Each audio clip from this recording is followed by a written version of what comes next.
My name is Nora, and at 33 years old, I finally learned that the most dangerous people in your life are usually the ones sitting across from you at the Thanksgiving dinner table. I am an investment portfolio manager, which means I spend my days analyzing risks and cutting losses. But I never realized my biggest liability was my own family until last Thursday. At a high-end restaurant in downtown Chicago, my sister dropped 4 heavy designer suitcases onto the marble floor. She looked down at me and announced that she was moving into my master bedroom indefinitely.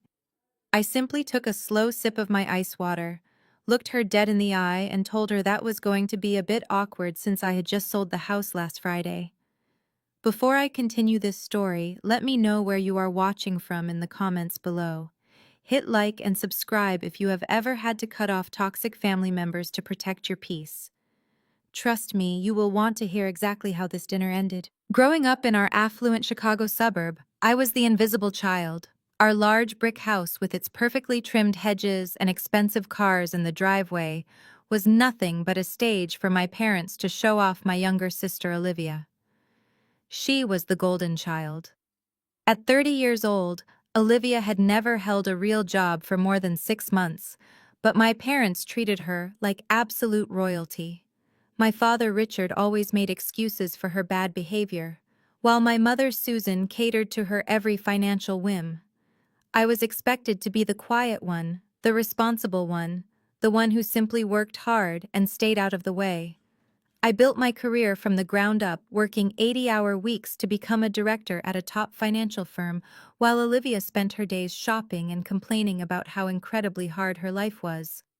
The real tension in our family centered around a specific piece of real estate. It was not just any house. It was my late grandmother Dorothy's beautiful vintage estate located in a highly sought-after neighborhood. While my parents and sister ignored my grandmother for years, leaving her completely isolated, I was the one who visited her every single weekend. I paid for her in home care out of my own pocket. I managed her medical appointments and sat by her bed. When she passed away, she left the property entirely to me. It was a fact that my parents had bitterly resented for the past 14 months, believing the house rightfully belonged to them. Our Thanksgiving dinner was taking place at one of the most exclusive steakhouses in the city. The lighting was dim and warm, the tables were covered in crisp white linen, and the air smelled of roasted garlic and expensive red wine.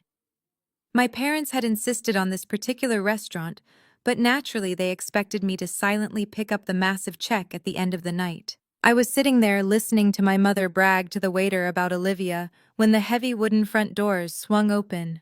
Olivia marched into the elegant dining room an hour late, dragging 4 massive leather suitcases behind her.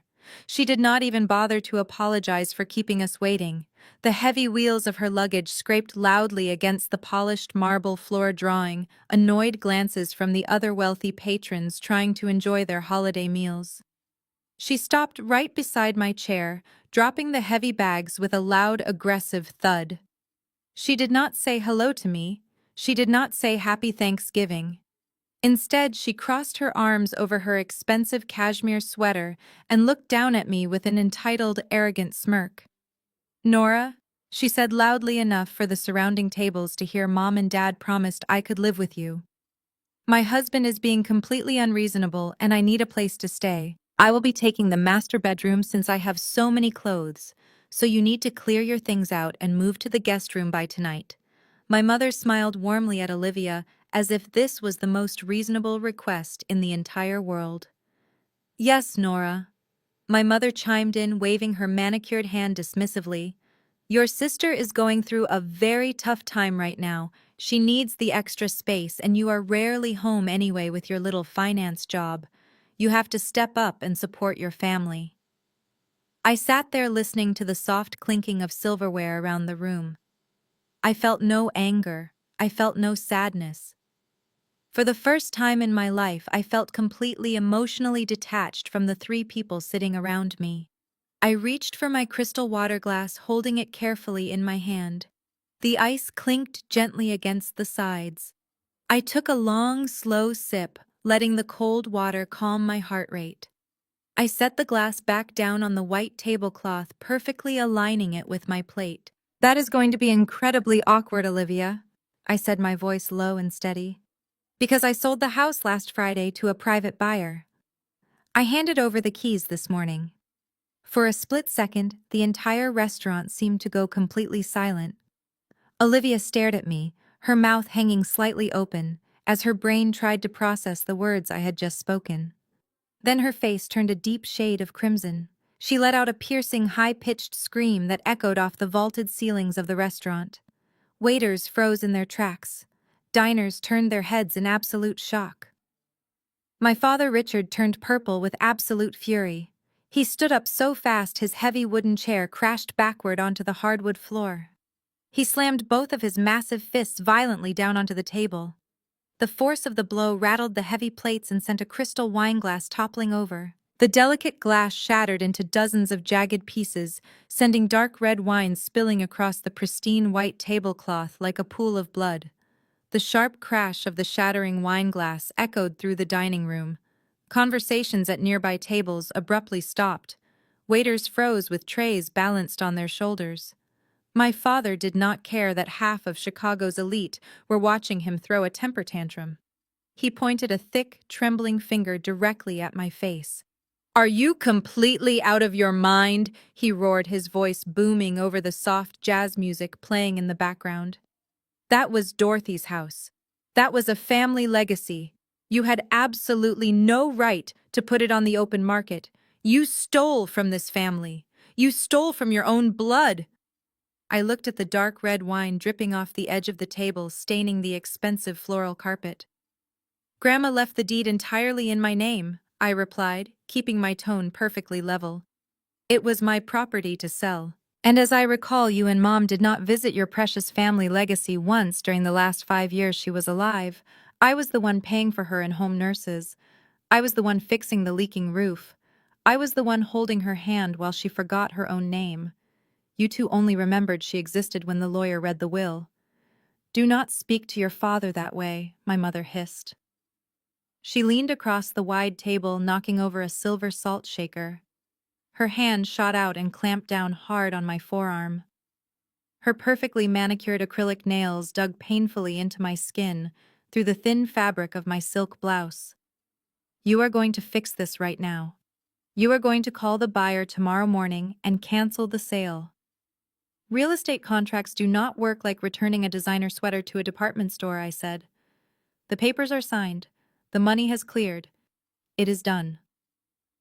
Olivia let out a loud, dramatic sob, burying her face in her hands. She peeked through her fingers to make sure the other restaurant patrons were still watching her performance. "Where am I supposed to go, Nora? I have nothing. I am completely homeless." "What happened to your husband?" I asked coldly. My mother tightened her painful grip on my arm, her face contorting with extreme disgust. "Her good-for-nothing African-American husband kicked her out into the street. We always knew Jamal was a massive mistake. We told her not to marry him. He threw your poor sister out of her own home like absolute garbage. She is the victim here, Nora, and you are acting like a selfish, heartless monster." I felt a flicker of genuine surprise, though I kept my face entirely blank. Jamal was a brilliant architect. He was patient, incredibly kind, and had endured years of my family's thinly veiled racism and outright disrespect just to keep the peace for Olivia. The idea that he would throw her out into the street for no reason made zero logical sense. But knowing my sister, I knew there was a massive piece of the puzzle missing. Jamal was a good man. If he locked her out, she had done something unforgivable. I looked down at my mother's hand gripping my arm. I did not flinch. I did not pull away quickly. I simply reached over with my free hand, grabbed her wrist, and slowly peeled her fingers off my skin. I placed her hand back on the table with deliberate precision. "Do not ever touch me like that again," I said, my voice dropping to a dangerous whisper. My mother's eyes narrowed into dark, hateful slits. The mask of the polite, wealthy, suburban housewife completely melted away, revealing the calculating, ruthless woman underneath. She leaned in closer, her voice vibrating with pure malice. Listen to me very carefully, you ungrateful little brat, she snarled. We know exactly how much that house is worth on the current market. $900,000. By tomorrow morning at 9 sharp, you are going to wire every single penny of that $900,000 into the new family trust account. Your father already had the lawyer set it up. I stared at her, genuinely amazed by the sheer audacity of her demand. You want me to hand over the entire proceeds of my inheritance to a trust fund? It is not your inheritance, my father interrupted, stepping closer to my chair. It belongs to this family. It belongs to Olivia to help her get back on her feet after that man ruined her life. You are going to transfer the funds, Nora. If you do not wire that money by tomorrow morning, we will destroy your life. We will drag your professional name through the mud. We will call the senior partners at your investment firm and tell them you manipulated a dementia patient into signing away her assets. We will have you tied up in court so fast your head will spin. We will make sure you lose your license, your career, and every single dime you have. Before I could even process the sheer audacity of my father's threat, a firm voice interrupted us.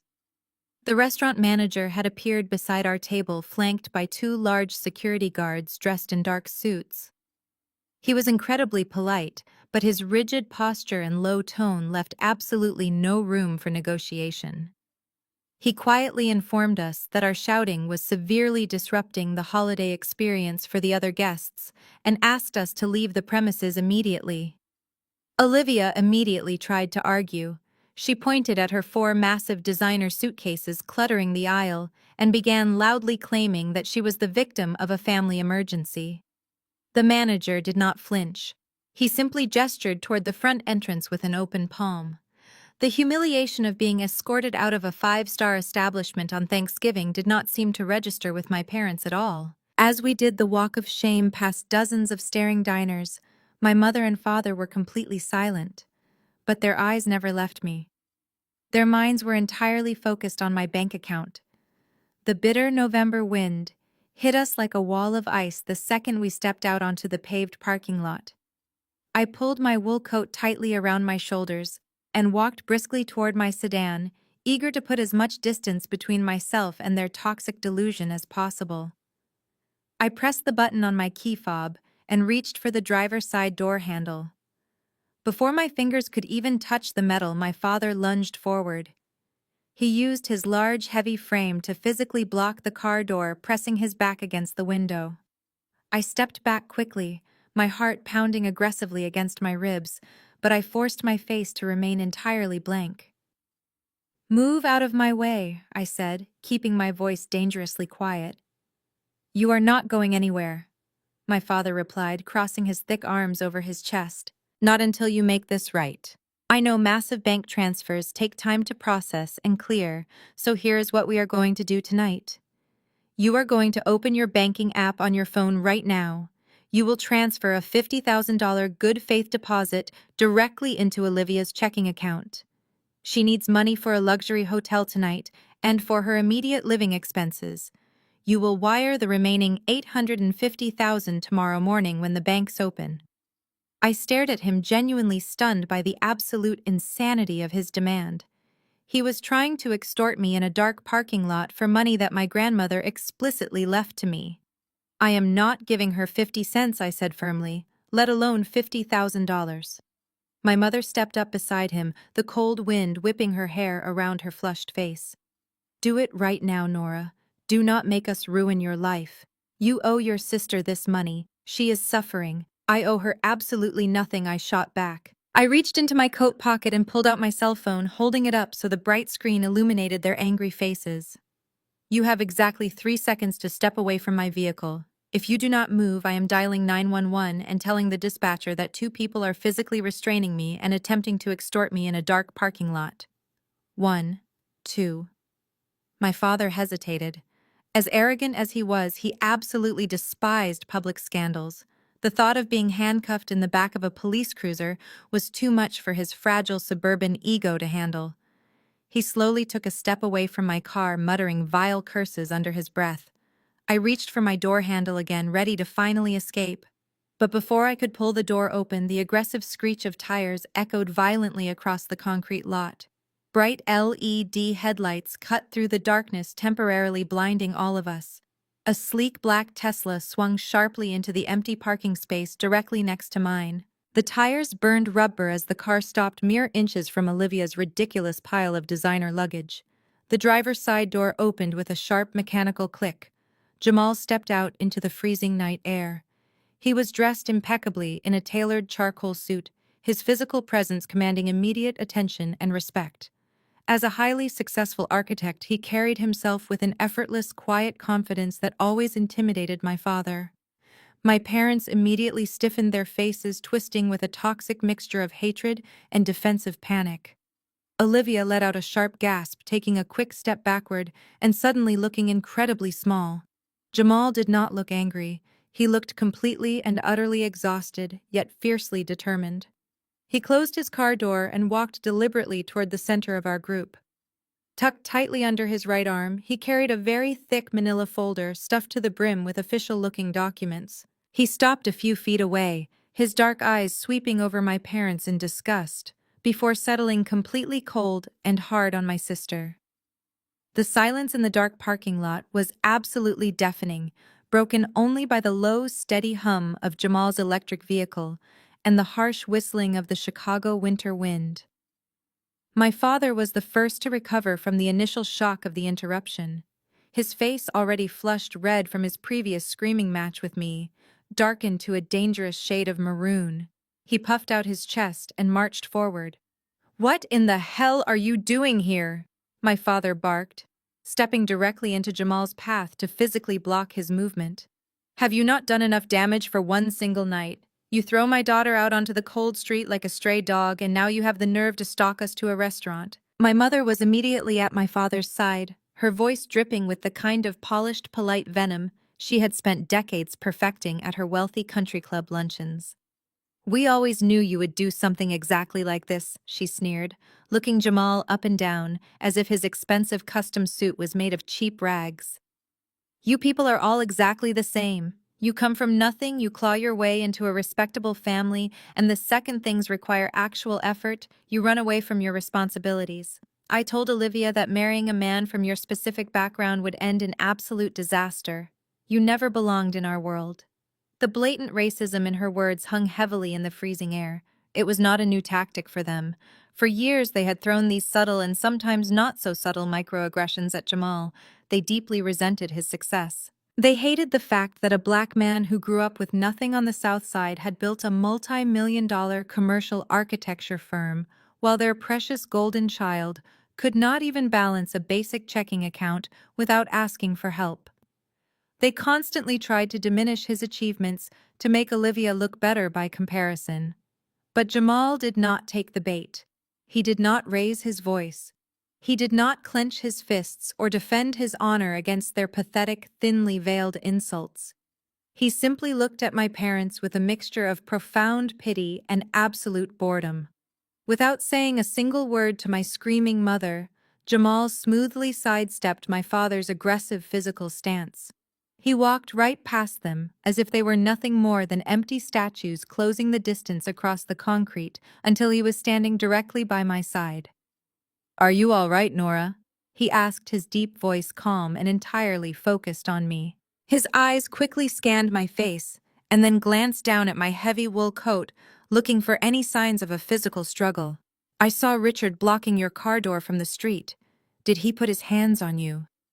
"I am fine," I replied, feeling a sudden massive wave of genuine relief wash over me. The alliance between Jamal and me was unspoken but deeply understood. We were the only two rational adults trapped in a circus of their making. We were the designated scapegoats of the family. He just wanted to extort me for my grandmother's money. I was about to call the police to have him removed. Jamal nodded slowly, his jaw set in a tight, rigid line. "You can put your phone away. I will handle this right now." My father was absolutely livid at being completely ignored. He spun around, spit flying from his lips as he yelled. "Do not turn your back on me," he shouted, pointing a shaky, aggressive finger at Jamal's broad shoulders. "You are going to pack Olivia's ridiculous bags into your fancy little car right this second.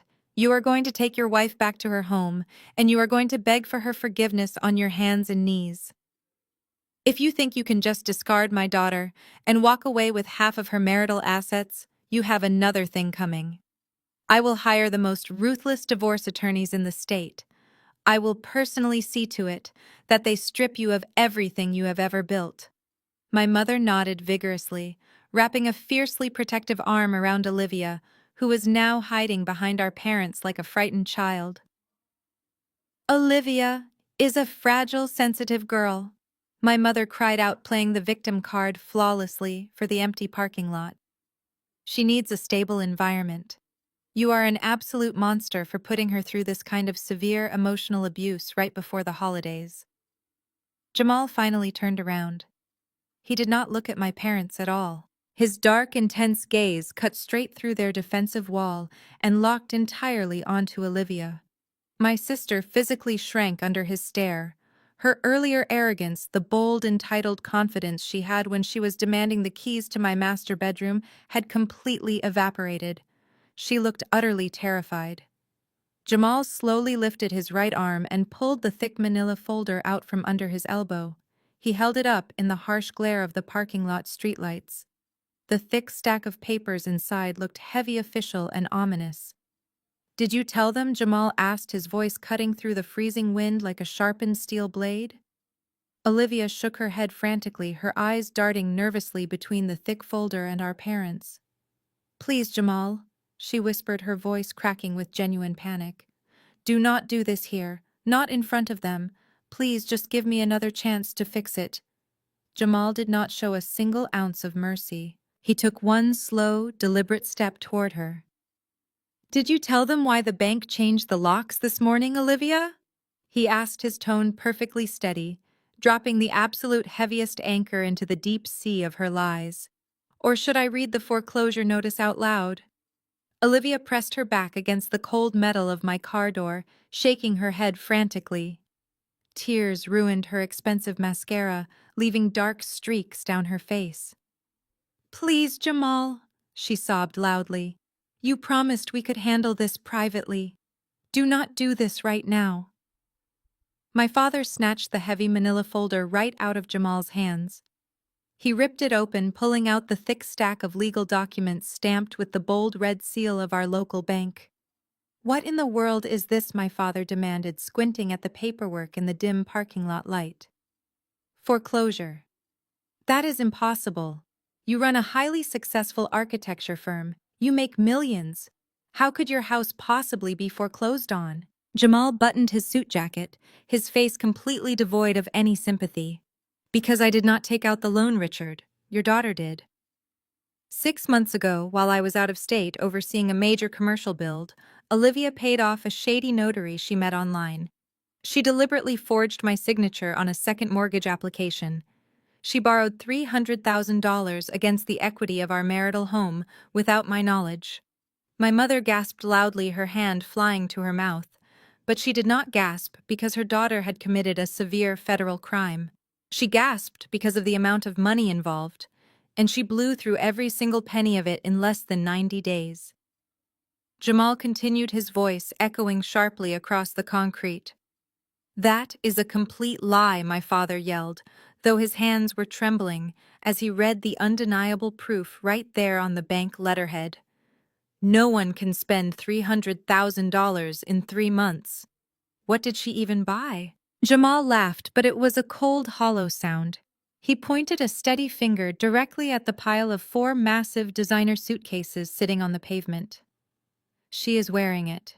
She is dragging it around in those bags. She bought limited edition Hermes purses, custom diamond jewelry, and first-class tickets to Dubai for her and her friends.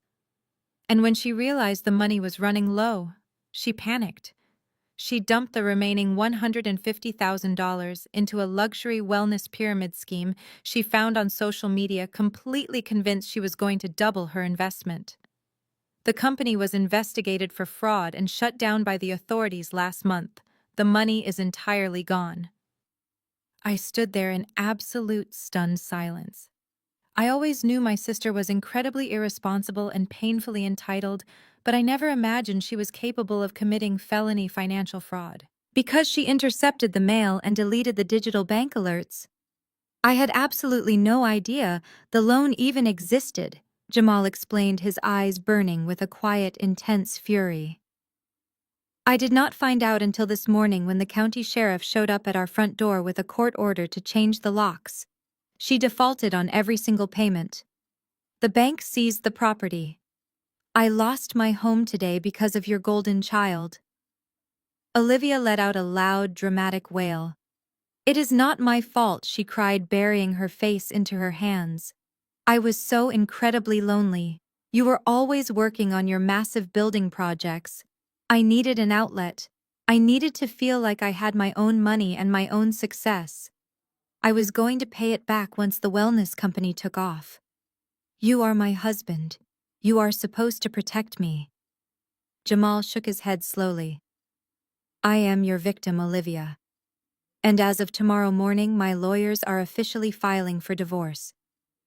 Any rational parent would be absolutely horrified. Any normal mother or father would demand their child take immediate accountability for committing such a massive, destructive crime. But my parents were not normal.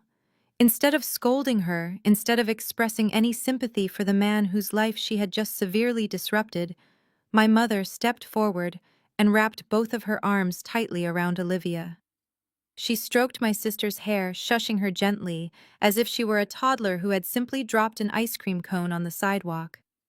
It is okay, sweetie, my mother cooed softly, glaring fiercely at Jamal over Olivia's shoulder.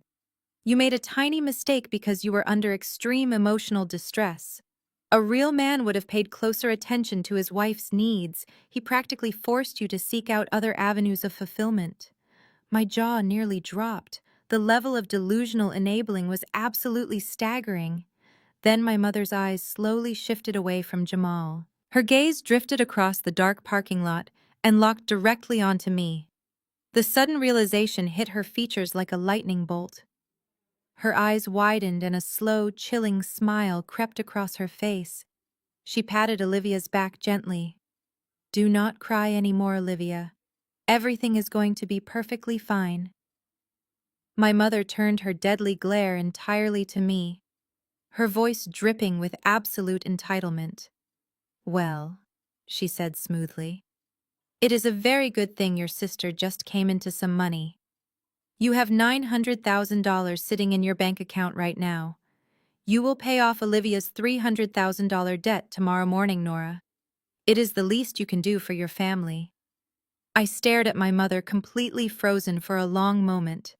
The sheer audacity of her statement hung in the freezing air, so incredibly detached from reality that my brain struggled to process it. And then a sound bubbled up from deep inside my chest. It started as a soft chuckle escaping my lips before I could stop it. Within seconds, it grew into a full, genuine laugh. It was a cold, hard laugh that echoed across the quiet parking lot, born out of absolute disbelief. My mother's face tightened in furious confusion. What is so funny? She snapped, her eyes narrowing into dark slits. You have the money. You are going to use it to save your sister from this terrible misunderstanding.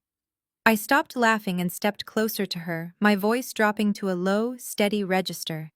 A misunderstanding, I repeated. Olivia committed felony financial fraud. She forged her husband's signature to steal $300,000 to buy luxury purses and fund a pyramid scheme. And your solution is for me to empty the inheritance my grandmother specifically left to me, just to reward her criminal behavior. Let me make this abundantly clear to you right now. I am not paying a single cent of her debt. I would rather light that money on fire than give it to a thief. My father roared, lunging forward with his thick hands curled into tight fists. You ungrateful little brat! He screamed, saliva flying from his lips. We raised you. You owe this family. Jamal immediately stepped smoothly between us, putting his broad shoulders directly in my father's path. His physical presence was completely unyielding. Do not take another step. Richard Jamal warned, his deep voice carrying a dangerous edge that made my father freeze in his tracks. We are done here.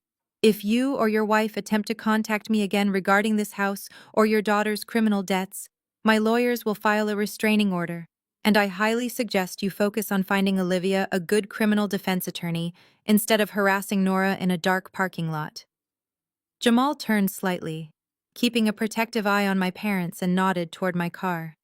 "Let us get out of here," he said quietly. I turned my back on my family without another word. I did not look back at my mother's furious face or Olivia's dramatic sobbing by her pile of ridiculous luggage. I unlocked my sedan, sliding into the driver's seat. Jamal did not go to his sleek black Tesla.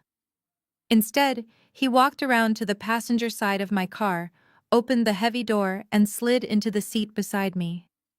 He shut the door firmly, instantly, cutting off the harsh sounds of the bitter November wind and my father's muffled screaming.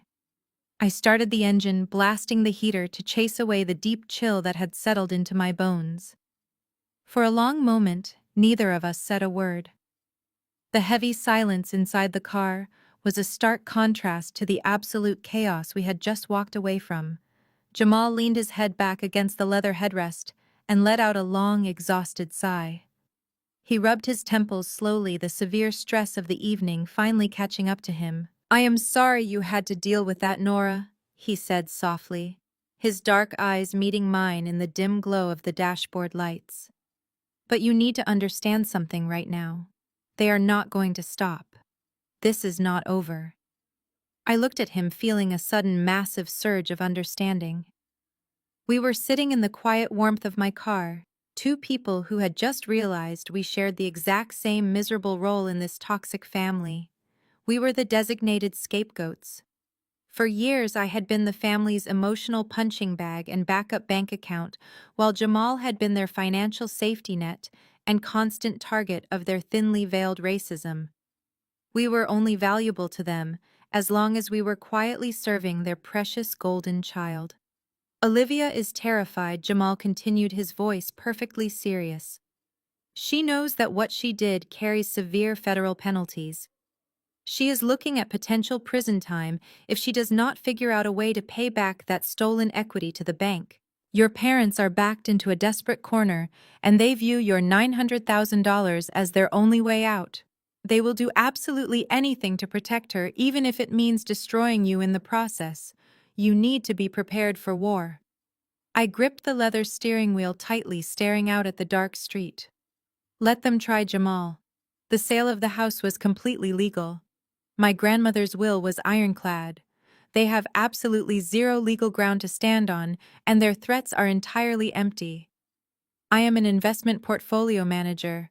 I deal with aggressive corporate lawyers for a living. A temper tantrum from my father is not going to scare me into handing over my life savings. Jamal nodded slowly, though the deep lines of worry on his forehead did not completely fade. "I hope you are right," he murmured.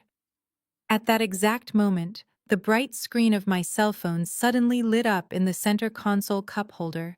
A loud, sharp notification chime echoed through the quiet car, making both of us jump. I glanced down casually, expecting an angry text message from my mother telling me what a horrible daughter I was. Instead, my heart completely stopped in my chest. The notification was an urgent email from the senior partner at my highly prestigious investment firm. The subject line glared up at me in bold black letters. "Urgent meeting. Ethics violation complaint." The weekend passed in a blur of intense anxiety and strategic phone calls with Jamal. By the time Monday morning arrived, I was running purely on black coffee and sheer adrenaline. I walked through the sleek glass doors of my investment firm in downtown Chicago, my expensive heels clicking sharply against the polished marble floors. Usually I loved the fast-paced energy of the corporate office, the low hum of millions of dollars moving through the market. But today, the atmosphere felt incredibly suffocating. I did not even have time to set my leather briefcase down at my desk before my office phone rang. It was Diane, the head of human resources. She did not offer a polite greeting. She simply asked me to come to the executive glass conference room on the top floor immediately. When I walked into the room, Diane was sitting at the massive mahogany table, looking incredibly grim. Beside her was my boss, Mr. Harrison, the senior managing partner of the firm. He was a man who had personally mentored me for the last 7 years. He usually greeted me with a warm, proud smile and an eager discussion about our latest portfolio gains. Today his face was pale, and he would not even look me in the eye. "Sit down, Nora," Mr. Harrison said, gesturing vaguely to the heavy leather chair across from him. His voice was completely devoid of its usual warmth. I took a seat, keeping my posture perfectly straight. Before I could even ask what this urgent meeting was about, Diane slid a thick manila folder across the smooth surface of the table. It stopped directly in front of me. Sitting right on top was a formal legal letter printed on the heavy textured paper of a well-known aggressively ruthless local law firm. "Read it," Diane instructed quietly. I picked up the document. My eyes scanned the bold black text, and with every single sentence, I read a fresh wave of absolute disgust washed over me. The letter was formally addressed to the executive board of my firm, and it was officially signed by both of my parents, Richard and Susan. They had not just hired a cheap lawyer to harass me with empty threats. They had actually filed a formal ethics complaint against my professional financial license. The allegations laid out on the paper were sickening. My parents claimed that I had engaged in severe elder abuse and financial manipulation. They falsely stated that my grandmother Dorothy had been suffering from advanced dementia for years before she passed away. They actively accused me of systematically isolating her from the rest of the family, exploiting her highly vulnerable mental state, and coercing her into signing away the deed to her $900,000 estate. "This is an absolute malicious lie," I said, dropping the heavy paper back onto the table. My voice was remarkably steady, despite the fury violently boiling in my veins. My grandmother was completely lucid until the very last week of her life. My parents never visited her because they simply did not care about her. I am the only person who took care of her. They are just angry because I sold the house last Friday, and they desperately want the money to pay off my sister's massive criminal debt. "I believe you," Nora. Mr. Harrison sighed heavily, rubbing a hand over his tired face. "You have been a star employee here for 7 years. I know your character. I know you would never intentionally defraud an elderly woman, but you need to understand the incredibly precarious position this puts the entire firm in." Diane leaned forward, her expression entirely professional and ice-cold. "We manage wealth for high-net-worth clients, Nora. We handle billions of dollars in vulnerable retirement funds and generational family trusts. Trust and uncompromising integrity are the only currency we truly have in this industry. A formal allegation of elder financial abuse, even a completely unproven one, is an absolute public relations nightmare. If this document gets leaked to the financial press, or if your parents file a public civil lawsuit, our clients will panic. They will pull their massive accounts overnight." "They are trying to extort me," I said, making sure to maintain direct, intense eye contact with my boss. "If I cave to these ridiculous extortion demands, I am validating their disgusting lies."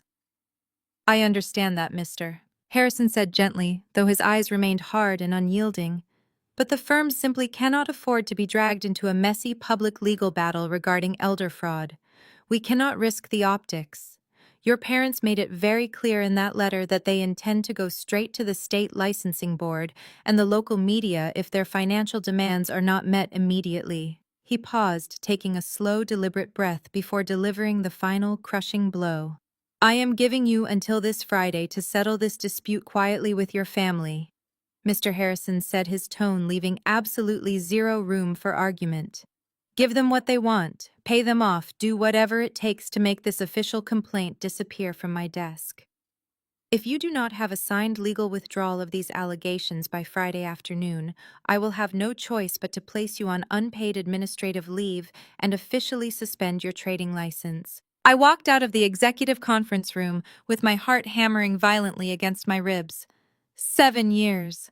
I had given 7 straight years of my life to this firm. I had sacrificed holidays, canceled vacations, and endured countless hours of lost sleep to build a flawless reputation in the financial sector, and now my own parents were weaponizing my dedication against me.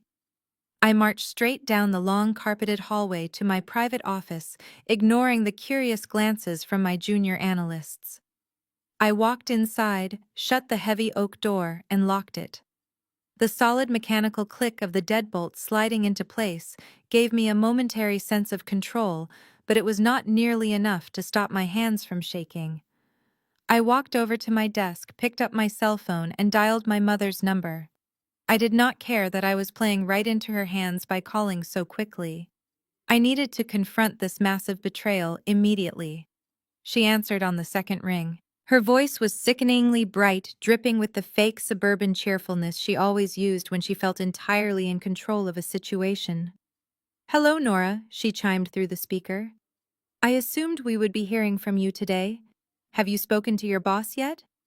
"Drop the act, Mom," I said, my voice dangerously low and steady. "I want that letter retracted immediately.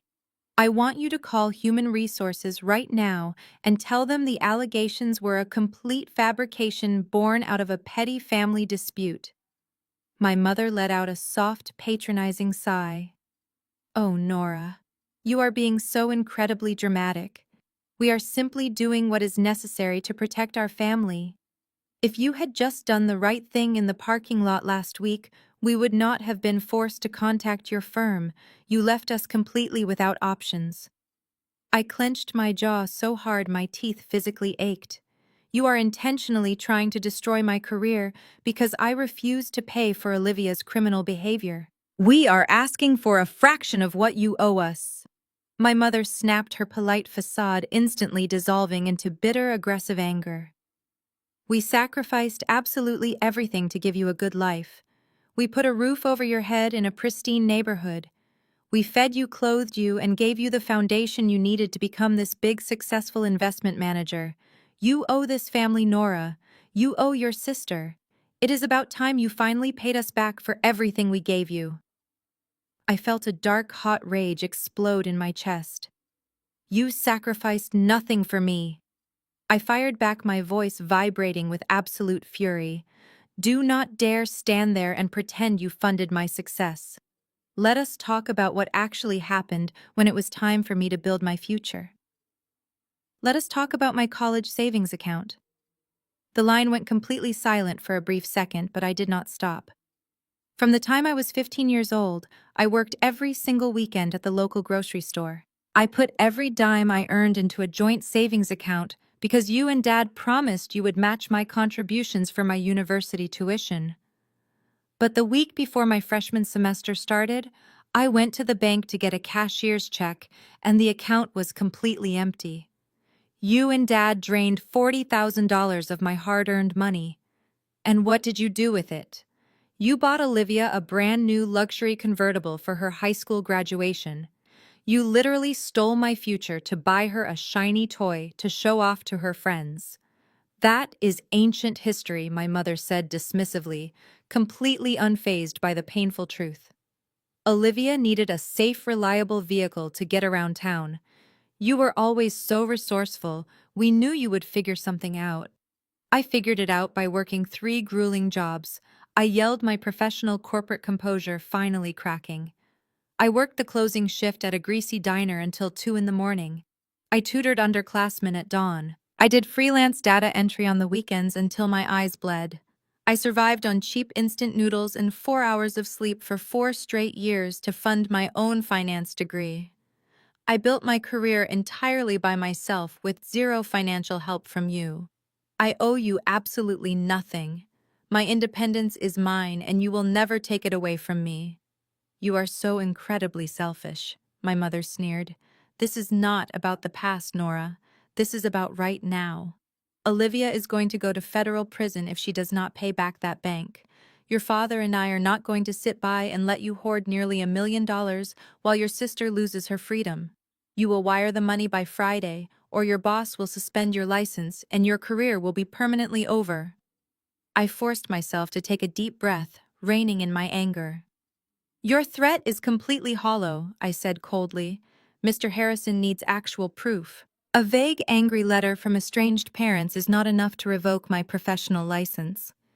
You have absolutely zero evidence of elder abuse because Grandma was completely sound of mind when she signed that deed. You are bluffing, and I am not giving you a single cent. My mother let out a sharp, cruel laugh that sent a sudden deep chill down my spine. A bluff. You really think your father and I would go to your corporate firm without a loaded gun? What are you talking about? I demanded.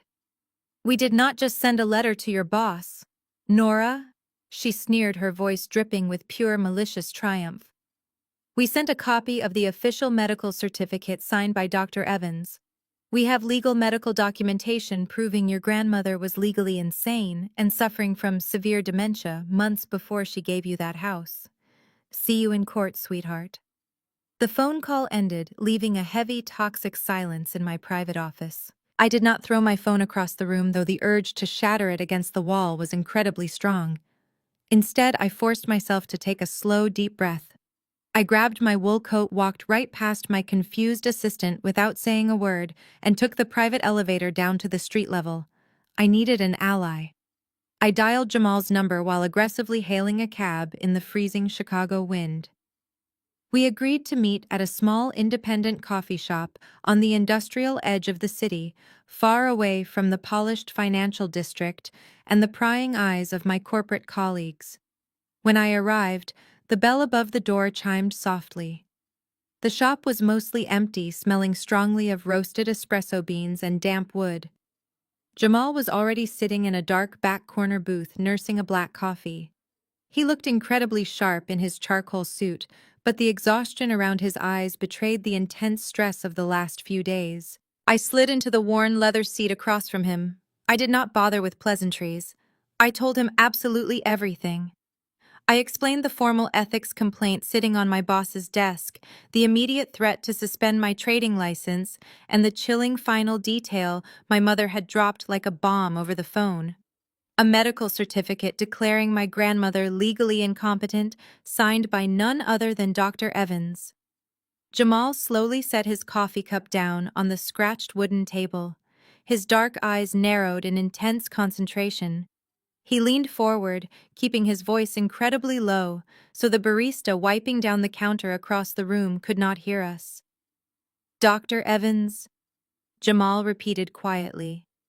Are you absolutely certain she said Dr. Evans? I nodded, confirming the name without hesitation. My family had used him as a general practitioner for decades, but I had not seen the man in at least 10 years. I assumed he had retired his private practice a long time ago and moved down to Florida.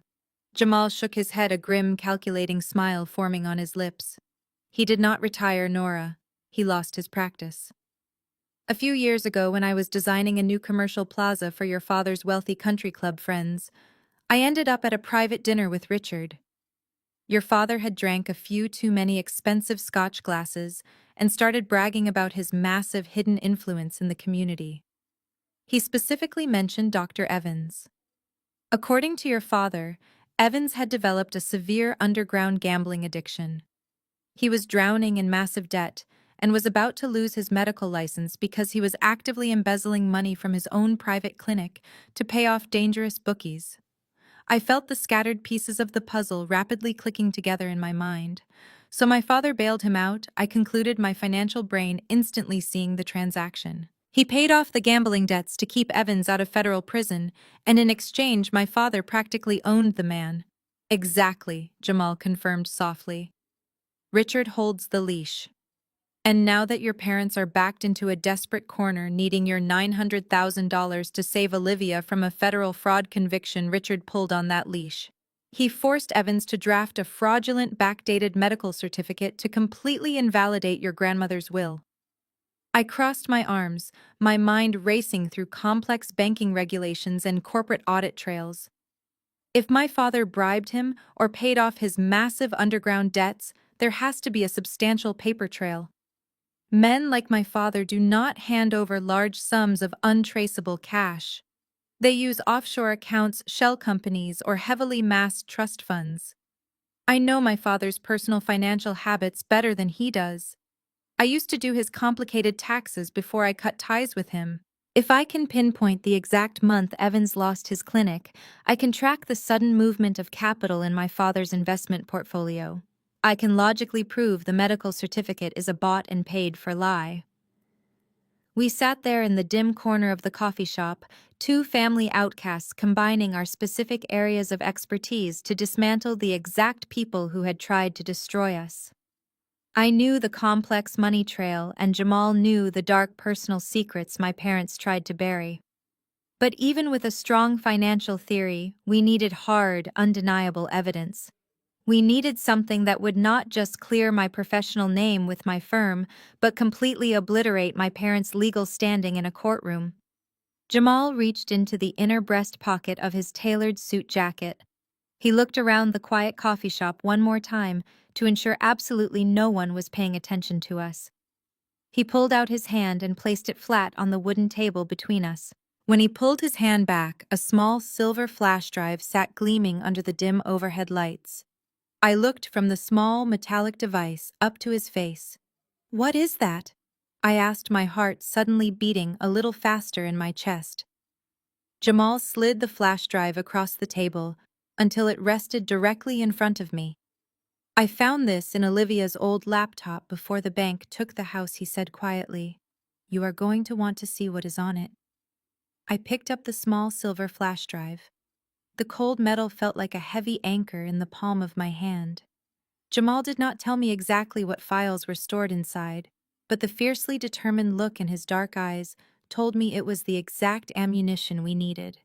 I slipped the drive securely into my coat pocket, thanked him for his loyalty, and walked out into the freezing wind.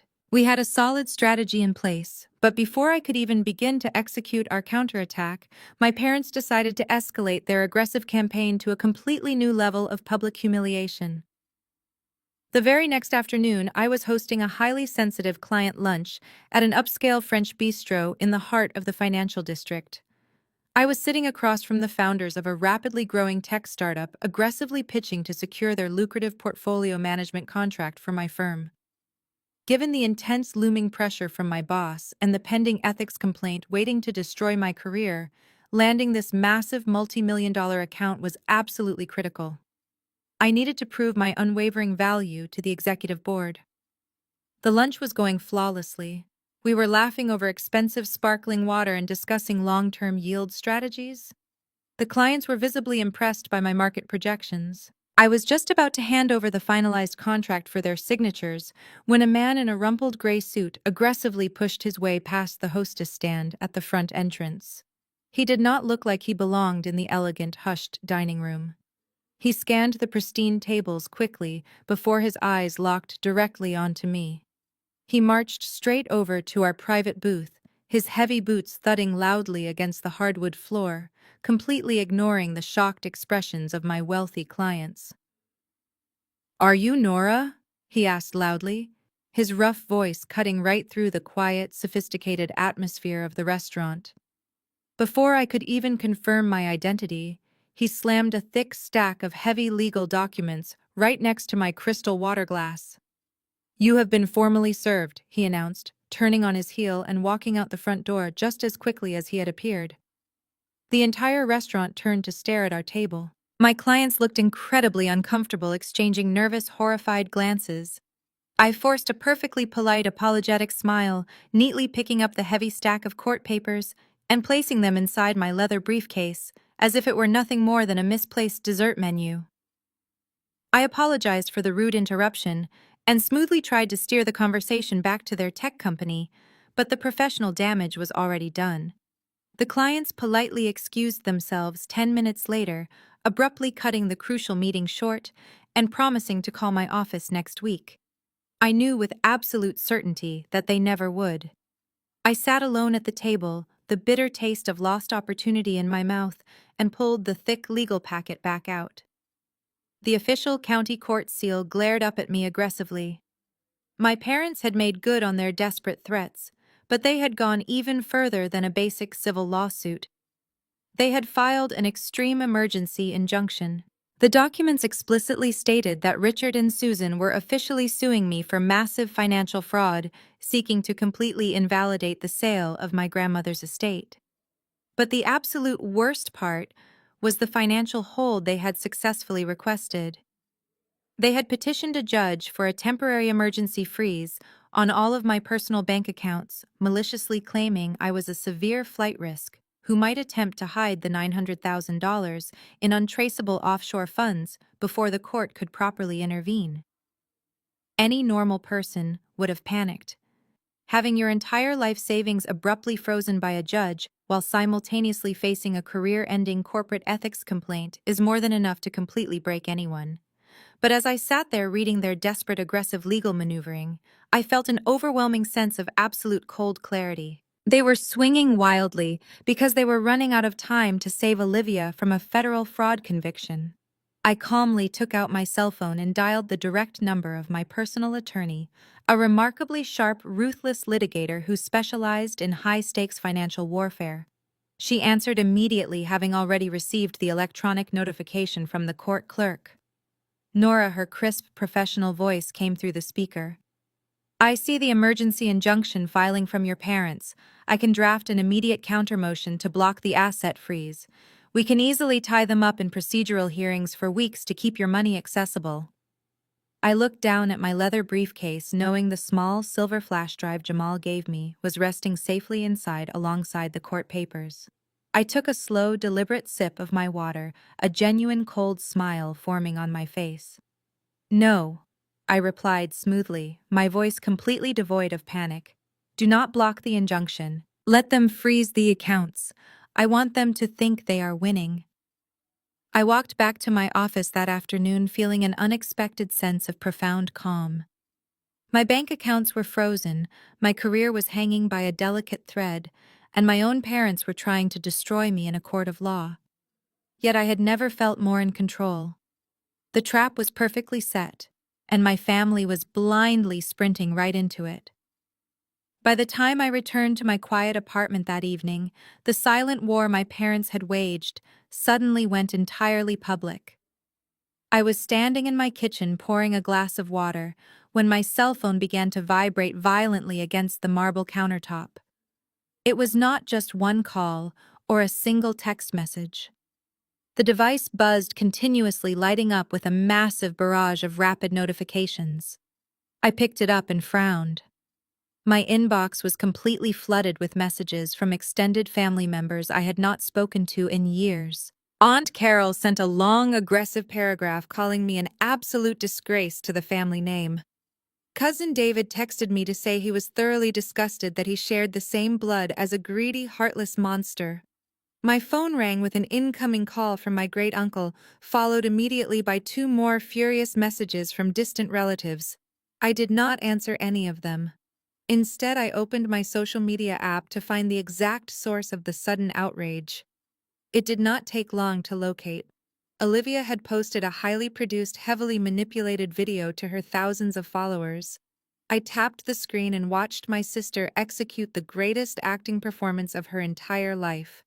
She was sitting on the edge of a cheap-looking motel bed, the drab background carefully chosen to make her look completely destitute.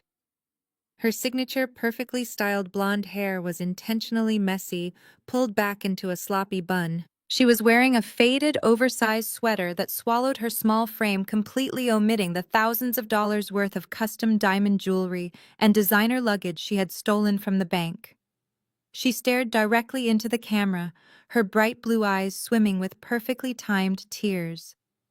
I never thought I would have to make a video like this, Olivia whispered, her voice trembling with expertly crafted vulnerability. But I am completely terrified and I have nowhere else to go. My husband threw me out into the freezing street right before the holidays, and when I went to my older sister for help, she literally laughed in my face. A single tear rolled down her cheek, and she quickly wiped it away with the sleeve of her oversized sweater. My sister just inherited a massive estate from our grandmother and sold it for nearly $1 million. Olivia continued, her voice breaking dramatically. She has so much money, but she refused to spare a single dime to keep me from being homeless. She told me I deserve to be out on the street. She is hoarding our family legacy while I sit here in this cheap motel room wondering how I am going to survive the week. I never realized how incredibly greedy and cold my own flesh and blood could be. Please pray for me. The video had already accumulated tens of thousands of views and thousands of angry comments. Complete strangers were tagging my personal profile, calling me a psychopath, a selfish brat, and demanding that I give my sister the money she rightfully deserved. The entire narrative had been meticulously flipped. Olivia was the fragile, innocent victim, and I was the wealthy corporate villain actively trying to ruin her life. My parents had clearly orchestrated the entire thing. They knew they could not break me privately, so they were deploying an army of flying monkeys to publicly shame me into submission. They wanted the relentless pressure of public humiliation to force me to transfer the funds and drop my defenses. I leaned against the kitchen counter, watching the video play on a continuous loop. I did not cry. I did not feel a single ounce of guilt. I actually found the entire spectacle incredibly pathetic.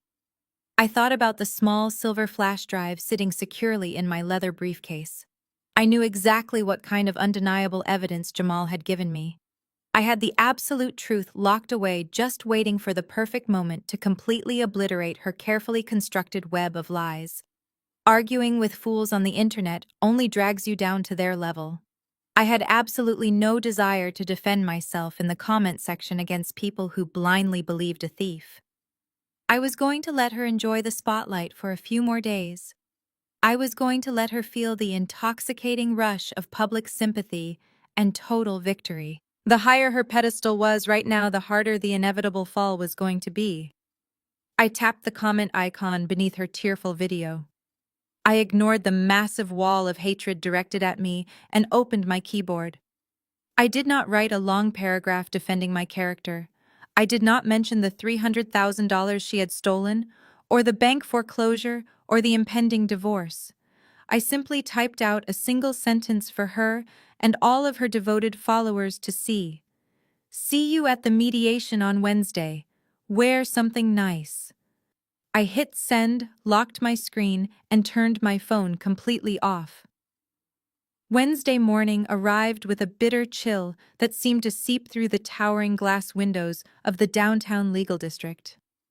I walked into the plush reception area of a highly expensive mediation firm, alongside my personal attorney, Rebecca. She was a brilliant litigator who moved with the kind of sharp, predatory grace that only years of corporate warfare could teach. We were directed down a long corridor illuminated by soft, modern lighting and escorted into a massive conference room with sweeping views of the city skyline. My family was already there. They were sitting lined up on one side of a sprawling mahogany table, looking like they had just won the lottery. I immediately noticed Olivia. She had completely dropped the tragic homeless victim routine from her viral video.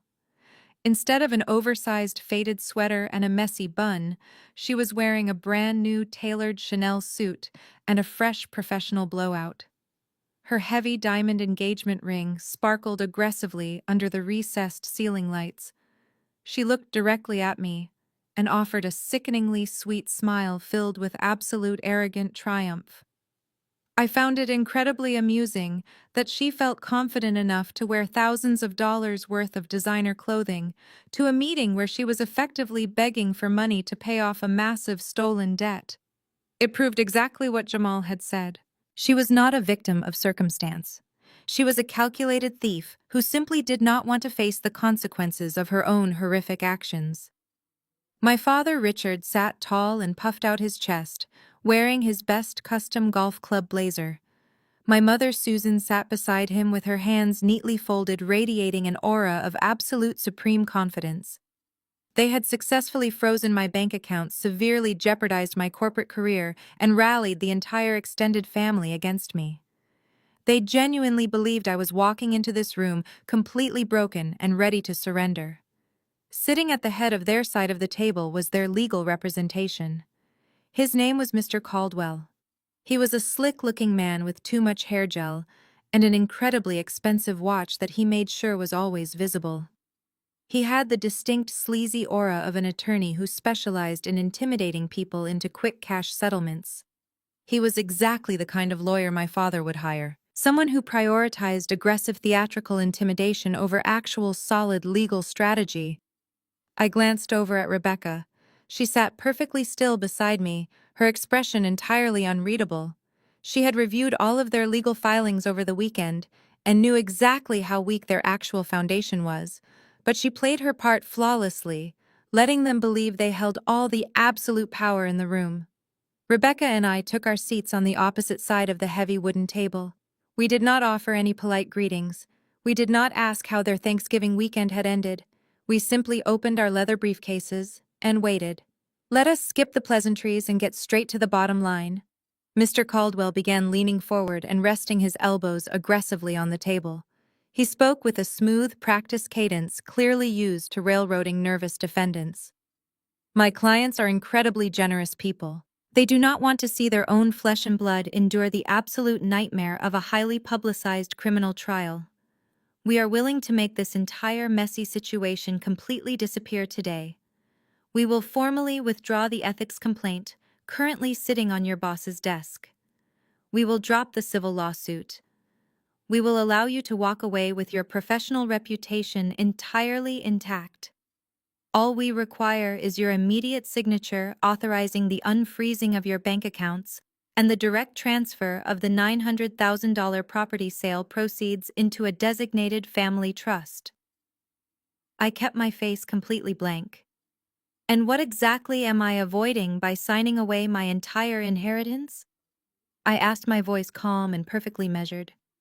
My father let out a harsh, mocking laugh. Prison time, Nora. That is what you are avoiding. We told you we were not bluffing in that parking lot. You thought you were so incredibly smart selling that house behind our backs, but you made a massive fatal mistake. Mr. Caldwell held up a hand to silence my father. He reached into his thick leather briefcase and pulled out a single crisp document. He held it up for a moment, letting the heavy silence build in the room before slamming it down violently onto the center of the mahogany table. The sharp smack echoed loudly off the glass walls, a deliberate intimidation tactic meant to make me flinch. I did not move a single muscle. I simply stared down at the white paper resting on the polished wood. "This is a sworn and notarized medical affidavit," Mr. Caldwell announced, his voice booming with theatrical authority.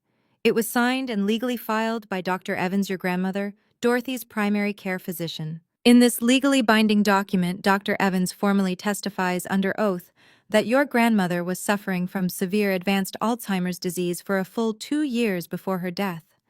He states explicitly that she lacked the cognitive capacity to understand any legal documents, let alone a property deed transfer. My mother leaned forward, her eyes gleaming with dark, malicious joy. "You manipulated a sick, helpless old woman," she sneered. "You abused her trust and stole our family legacy just to line your own pockets. The sale is completely void." Mr. Caldwell continued, tapping his expensive pen against the affidavit.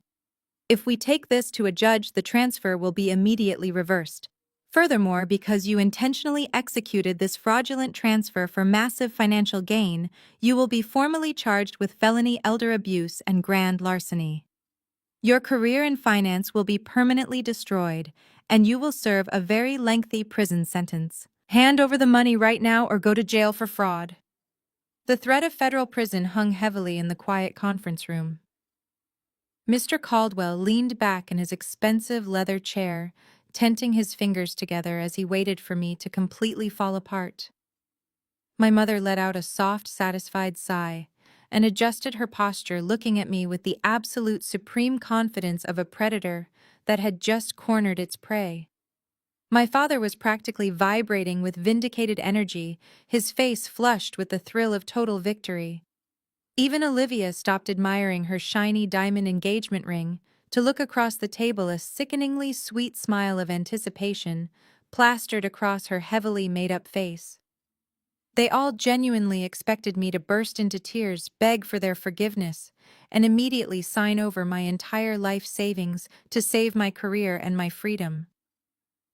I looked down at the single sheet of white paper resting on the polished mahogany table. I did not reach out to touch it. I did not shake or tremble. I simply stared at the bold black ink of the fraudulent medical affidavit. Then I slowly turned my head and looked at my attorney. Rebecca did not say a single word. She did not look intimidated or concerned by the opposing counsel's aggressive theatrical display. Instead, she offered me a very small, incredibly sharp smile. It was the calculated look of a seasoned litigator who knew the opposing side had just walked blindly into a fatal trap. Without breaking eye contact with Mr. Caldwell, Rebecca reached down into her structured leather briefcase. She pulled out a sleek silver laptop and placed it squarely in the middle of the heavy wooden table, right next to the threatening document. She opened the screen and pressed the power button. The sudden mechanical hum of the computer waking up seemed to completely shatter the triumphant mood on the other side of the room. "What exactly is this?" Mr. Caldwell demanded, his smooth, confident cadence suddenly faltering. "We are not here to watch a presentation. We gave you our final terms. You either sign the authorization forms right now to unfreeze your assets and transfer the funds, or we take this directly to a criminal judge. There is absolutely nothing left to discuss." I reached into the inner pocket of my tailored blazer and pulled out the small silver flash drive Jamal had given me at the coffee shop. The metal felt warm and solid against my fingers. I held it up so the bright, recessed lighting of the conference room caught its reflection. "I find it absolutely fascinating that Dr. Evans is suddenly willing to commit blatant perjury for you," I said, my voice cutting cleanly through the thick tension in the room. "Especially considering his extensive history of illegal underground gambling debts. Debts that you conveniently paid off to keep him out of prison, Dad." My father's face instantly drained of all its vibrant color. His smug expression completely vanished, replaced by a sudden flash of raw, genuine panic. He opened his mouth to speak, but his throat seemed to freeze. He glanced nervously at his attorney. Mr. Caldwell was now staring at my father with a deeply concerned and furious frown. It was instantly obvious to everyone in the room that my parents had completely failed to disclose their bribery and extortion tactics to their own legal counsel. I handed the flash drive to Rebecca. She smoothly plugged it into the side port of the laptop. A small folder icon immediately popped up on the bright high-definition screen. "Your sworn affidavit claims that my grandmother was suffering from severe advanced Alzheimer's disease for a full 2 years prior to her death," I stated, quoting the fraudulent document perfectly from memory. "It claims she was completely nonverbal, highly disoriented, and entirely incapable of making independent legal or financial decisions. It paints a very tragic picture of a helpless woman who did not even know her own name. She was legally incompetent," Mr. Caldwell insisted, though his voice completely lacked its previous booming authority. He shifted uncomfortably in his leather chair, clearly realizing his clients had hidden massive liabilities from him.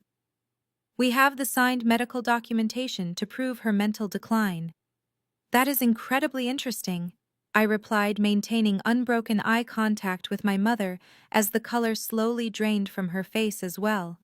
"Because I have a video of my grandmother taken the exact week she signed the deed, transferring the property entirely to me." Rebecca turned the laptop screen so it was facing directly toward my family and their suddenly sweating attorney. She clicked on the media file. I reached forward across the mahogany table and hit the play button.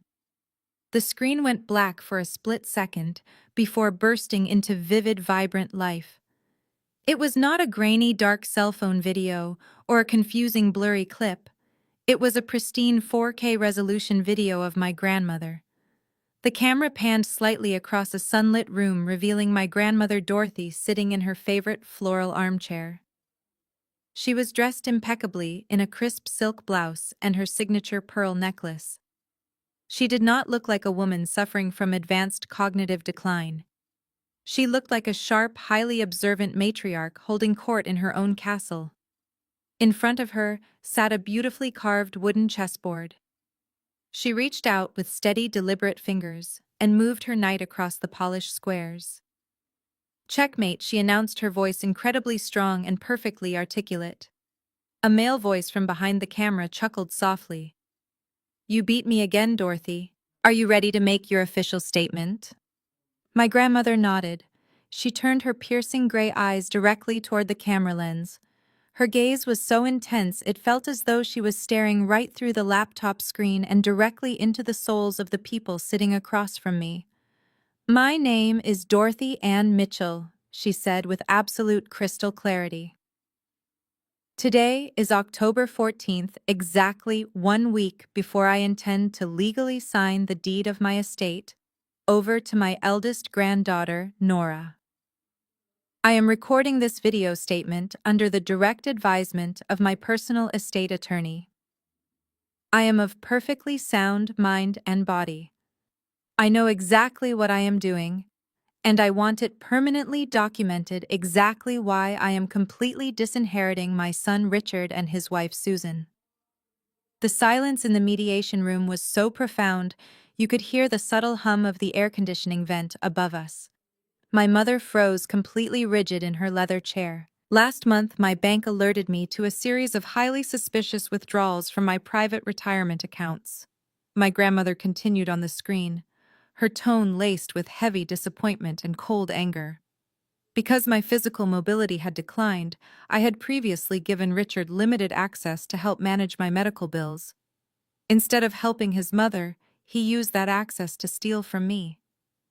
After hiring a private forensic accountant, I discovered that Richard and Susan had been quietly siphoning tens of thousands of dollars behind my back for over a year."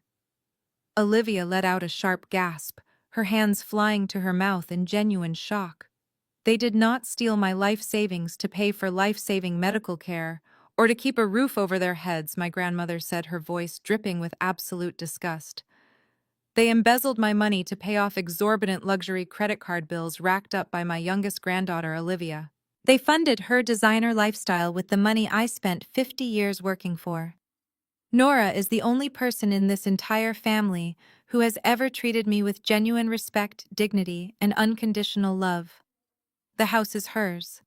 And if Richard ever attempts to contest this decision or harass Nora for the property, I have legally authorized my estate lawyer to release the full financial audit directly to the police." End the recording. The video clicked off, returning the laptop screen to a quiet black void. The fallout inside the conference room was absolutely instantaneous. Mr. Caldwell looked like he was going to be physically sick.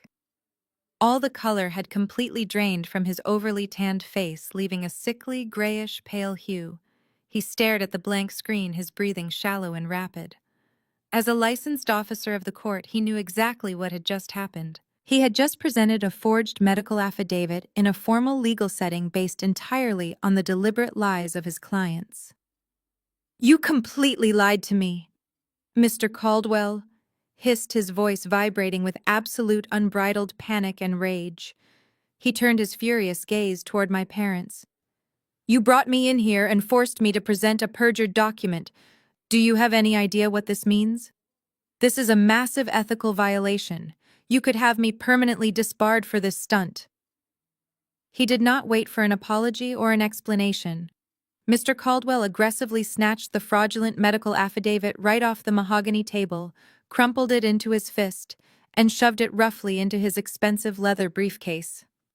"I am legally withdrawing as your counsel right this second," he announced, standing up so quickly, his chair rolled backward and hit the glass wall. "Do not ever contact my office again." He stormed out of the conference room, slamming the heavy wooden door shut behind him. I looked at my parents, fully expecting them to crumble into a million pieces. Their high-priced lawyer had just abandoned them. Their disgusting theft had been exposed on crystal-clear video. Their entire extortion scheme had just imploded in spectacular fashion. But my father did not look defeated. The initial shock on his face had completely vanished rapidly, replaced by a sudden sickening arrogance. He watched the heavy conference room door click shut entirely, unbothered by his lawyer running away. He slowly leaned back in his plush leather chair, crossing his thick arms confidently over his chest. A slow, deeply cruel smirk began to spread across his face, pushing the corners of his mouth upward in a triumphant grin. "Fine," my father said, his voice dripping with condescending amusement. "The old bat recorded a video. The deed is perfectly legal and the house belongs to you. So what? You still completely screwed up Nora." I stared at him, genuinely confused by his sudden drastic shift in demeanor. He had just watched a crystal-clear video of his own mother explicitly calling him a thief. His highly expensive attorney had just stormed out of the conference room, completely terrified of being disbarred for submitting forged documents. By all logical metrics, my parents had just lost their entire legal standing. Yet my father was sitting there leaning back in his chair, grinning, like he had just drawn a winning hand at a high-stakes poker table. My mother quickly recovered from her initial shock as well. Her rigid posture relaxed, and she mirrored my father's deeply cruel smile. She reached over and gently patted Olivia's hand silently, assuring my sister that their grand extortion scheme was far from over. "You always thought you were the smartest person in the room, Nora," my father said casually, adjusting the gold cufflinks of his blazer. "You work in high-level finance. You manage massive corporate stock portfolios and crunch complex numbers all day. But you know absolutely nothing about local real estate law." I kept my expression perfectly neutral, though my mind was rapidly racing through every single document I had reviewed and signed during the closing process. "What are you talking about?" I asked, keeping my voice entirely flat. "Did you honestly think you could just quietly unload a massive piece of prime property in that specific neighborhood to some random private couple without triggering a massive red flag?" My father chuckled. He shook his head slowly, looking at me as if he were talking to an incredibly naive child. "Your grandmother's estate is not just a standard residential lot. It sits directly in the center of the Oak Creek Historical District." He leaned forward, placing his thick forearms on the polished mahogany table. His eyes were gleaming with pure malicious intent. "That neighborhood is fiercely protected by a very strict set of municipal preservation bylaws. You cannot just sell a designated historical landmark to private residential buyers without securing specialized zoning permits and gaining explicit approval from the City Historical Society." "And you bypassed all of that," my mother chimed in, her voice dripping with venomous delight. "You were in such an incredible rush to sell the house behind our backs and hide the cash that you completely ignored the city zoning regulations. You just grabbed the first buyer who offered you the money." My father held up a thick finger, emphasizing his point to ensure I understood the absolute severity of my supposed mistake. "The city ordinance regarding historical properties is incredibly brutal, Nora. When an illegal residential sale of a protected landmark occurs, the local government has the absolute legal authority to step in and immediately seize the property. They take the house right out from under the new buyers. And worse, they slap the seller with a massive punitive fine equal to 60% of the total sale price." I let his words hang in the quiet conference room. 60% of $900,000 was over $500,000. "Do the math, sweetheart," my father sneered, practically vibrating with triumphant energy. "The city will legally fine you over $500,000. The naive couple you sold it to will immediately sue you for breach of contract and demand their $900,000 back the second the city seizes their new home. You do not just lose the money you made from the sale. You will be buried in millions of dollars of insurmountable legal debt for the rest of your natural life." Olivia let out a soft, delighted laugh, admiring her sparkling diamond ring again. "You should have just given me the money when I asked for it, Nora. Now you are going to be just as broke and desperate as I am." "You see, we did our own extensive research over the holiday weekend." My father continued, thoroughly enjoying the sound of his own voice. "When we realized you had actually finalized the sale last Friday, we knew exactly what you had done. We knew you sold it to a young couple looking for a residential home, and we knew you failed to file the historical preservation paperwork. We knew the entire transaction was completely vulnerable. We gave you a generous chance to make this right in the parking lot," my mother said, her polite facade returning with a sickening sweetness. "We gave you a chance to walk away clean today. But since you stubbornly refused to help your own sister, we had to take matters into our own hands. We could not just sit back and let you profit from stealing our family legacy." My mother leaned entirely across the heavy wooden table.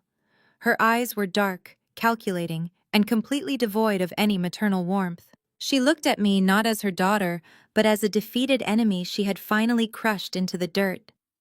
"We reported your illegal sale to the City Housing Authority this morning." Susan smiled wickedly.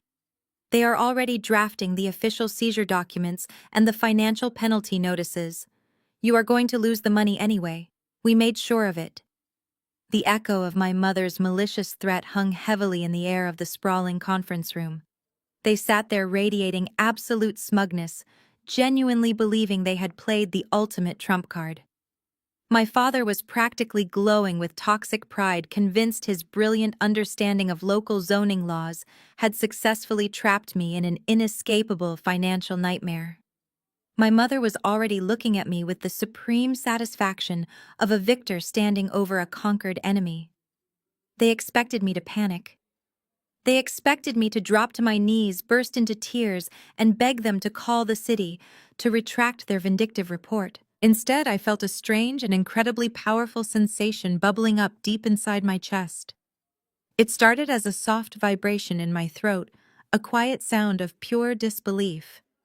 Within seconds, it erupted into a full, genuine laugh. It was not a hysterical laugh. It was a cold, sharp, echoing sound of absolute elation that bounced off the glass walls of the room. It was the laugh of someone who had just watched their enemies willingly walk directly off a massive cliff. My father's smug grin instantly vanished. The triumphant glow completely drained from his face, replaced by a deep, unsettled confusion. He gripped the armrests of his heavy leather chair, his knuckles turning white. My mother's confident posture faltered. She sat up rigidly, her dark eyes darting nervously between my face and my attorney Rebecca, who was sitting beside me with a quiet, knowing smile. Even Olivia stopped admiring her expensive diamond ring and shrank back into her seat, suddenly realizing that the atmosphere in the room had drastically shifted. "What is so funny?" my father demanded, his voice suddenly lacking all of its previous booming authority. "Are you having a complete mental breakdown? You are about to lose over $500,000 to the municipal government, and you sit there laughing like a lunatic."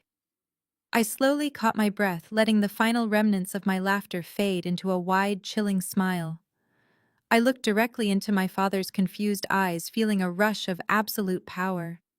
"You actually reported the property sale to the City Housing Authority this morning?" I asked, intentionally verifying their confession one more time. My mother lifted her chin defensively. "We certainly did. We made sure they knew a residential transfer had taken place without the proper historical society approvals. The seizure process is already in motion. You cannot stop it." "Thank you," I said, my voice completely smooth and dripping with genuine gratitude. "I sincerely mean that. You just saved my legal team a massive amount of tedious administrative paperwork. Getting the city officials to manually review and update the district zoning registry usually takes weeks of constant phone calls.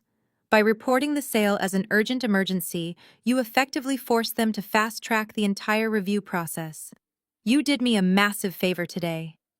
My father stared at me, his heavy jaw hanging slightly open. "What in the world are you talking about? You violated a strict city ordinance. There is no fast-track review. There is only a severe punitive fine and immediate property seizure. You cannot sell a protected historical landmark to a private couple without state approval." "You are absolutely right about the local preservation laws, Dad," I replied, leaning forward and resting my forearms on the polished mahogany table. "But you made a massive fatal assumption. You spent your holiday weekend desperately digging through public property records trying to find a way to destroy me. You saw a pending transfer on the county website, and because you always assume I am as foolish and careless as your precious golden child sitting next to you, you immediately assumed I made a massive legal error. You assumed I just handed the keys over to a random family looking for a nice suburban place to live." I reached down into my structured leather briefcase. I pushed past the court injunction files and pulled out a thick, heavy stack of documents securely bound by a blue legal cover. It was stamped heavily with official state seals and notarized signatures. The weight of the paper felt incredibly satisfying in my hands. "You see, I manage multi-million-dollar corporate portfolios for a living." I continued, my voice steady and commanding. I navigate complex commercial tax codes and municipal zoning regulations every single day. I do not make careless amateur mistakes. I held the thick document up in the bright recessed lighting of the conference room, ensuring they could clearly see the bold gold lettering on the front page. Then I tossed it casually onto the center of the table. It landed with a heavy, definitive thud right where their fraudulent medical affidavit had been just moments before. That is the actual authorized bill of sale, I announced, watching my father's eyes lock onto the paperwork in absolute terror. I did not sell the estate to a private couple for residential use. My father stared at the thick blue legal binder resting on the table as if it were a live explosive. He reached out with a trembling hand and flipped open the heavy cardstock cover to the very first page. His eyes rapidly scanned the dense legal text, desperately searching for the names of the naive young couple he had fully expected to find. Instead, his gaze locked onto the bold, capitalized letters listed under the purchaser agreement section.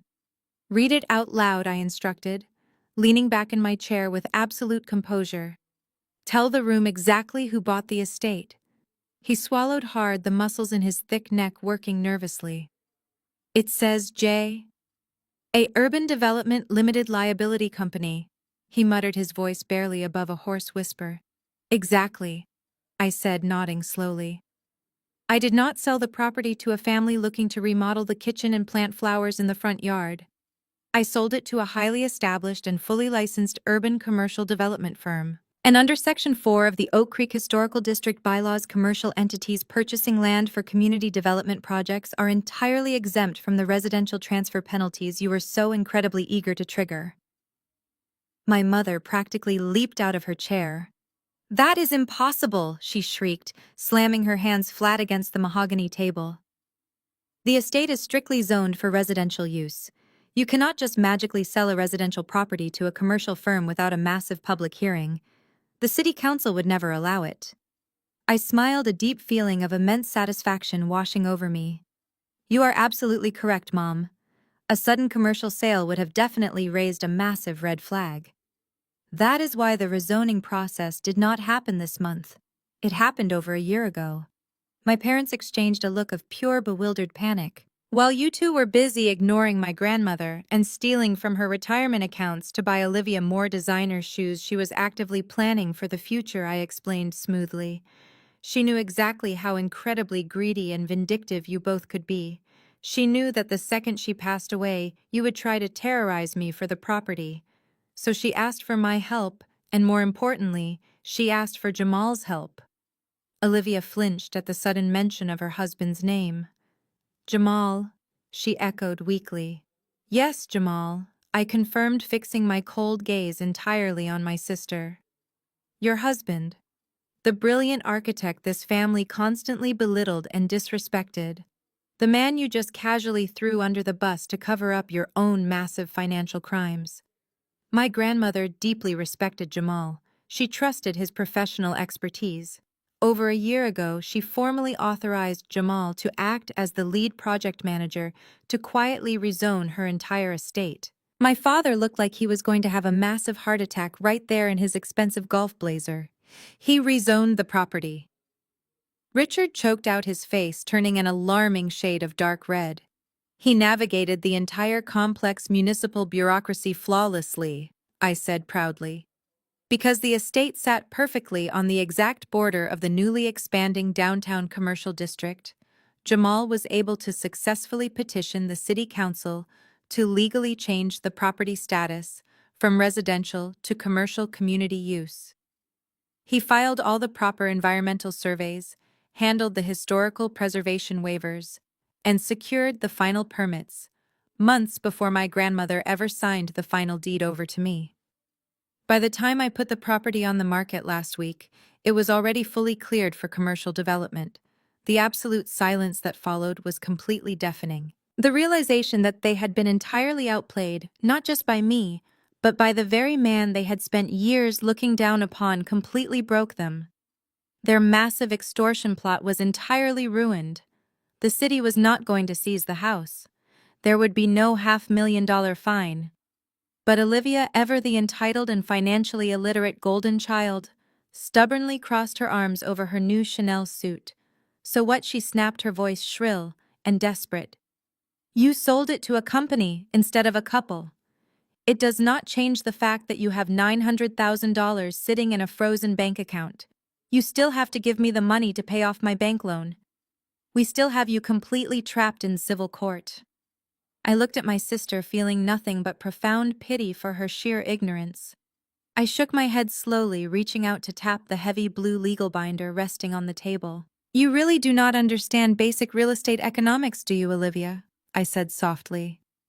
The $900,000 valuation you and Dad found online was strictly based on residential neighborhood comparisons. It was the estimated value for an old house that needed extensive cosmetic renovations. I leaned forward, making sure they heard every single word of my final devastating blow. Because Grandma allowed Jamal to quietly rezone the property for commercial use a year before she died, the land value skyrocketed. I sold it for $3.5 million. The number echoed off the glass walls of the conference room. $3.5 million. I watched the exact moment my father's brain completely short-circuited.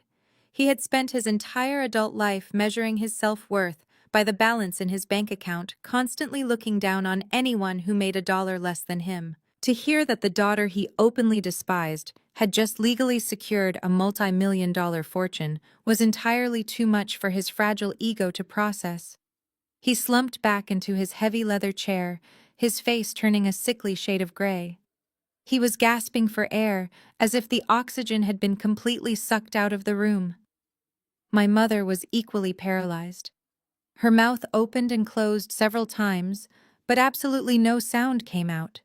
She stared blindly at the blue legal binder resting on the table as if it were a glowing radioactive object. Olivia simply sat there, blinking rapidly, trying to do the basic mental math required to understand a number with that many zeros. Before any of them could finally formulate a coherent sentence to respond to my revelation, the heavy double doors of the conference room swung open with a smooth, authoritative click. Every head in the room immediately turned. Jamal walked through the doorway, radiating a quiet, absolute power. He was dressed impeccably in a dark navy-tailored suit that fit his broad shoulders perfectly, paired with a crisp white shirt and a solid silk tie. He did not look like the estranged husband they had been relentlessly mocking just days prior. He looked exactly like what he was. A highly successful self-made corporate executive stepping onto his own designated battlefield. He walked past my deeply terrified parents without giving them a single glance. He moved straight to my side of the mahogany table, pulling out the empty chair next to Rebecca and sitting down comfortably. He adjusted his suit jacket, folded his hands neatly on the polished wood, and looked directly across the table at my father. "Hello, Richard," Jamal said, his deep voice carrying a calm but heavily commanding resonance. "I heard you were having some trouble understanding the specific legalities of the commercial real estate transfer. I figured it would be best if the actual buyer explained it to you directly." My father stared at him, his bloodshot eyes darting frantically from Jamal to the blue legal binder and then back again. J. A. Urban Development. My father whispered, the horrifying realization finally hitting him like a physical blow to the chest. J.A. Jamal Architects. That is correct. Jamal nodded smoothly, his expression entirely unbedded. I am the founder and acting chief executive officer of the development firm that purchased the estate. When Dorothy approached me last year about rezoning the land, she made her intentions very clear. She did not want her beautiful property falling into the hands of greedy relatives who would just bulldoze it to build a tasteless mansion or sell it off for a quick vacation fund. She wanted it to actually mean something. She wanted to leave a real legacy for this city. Jamal leaned forward, his intense gaze locking onto my mother, who was practically trembling in her seat. We are not building a shopping mall or a luxury condominium complex. I used my own private investment capital to purchase that land from Nora. Next spring, my firm is officially breaking ground on a state-of-the-art medical center. We are building the Theodore and Dorothy Community Clinic.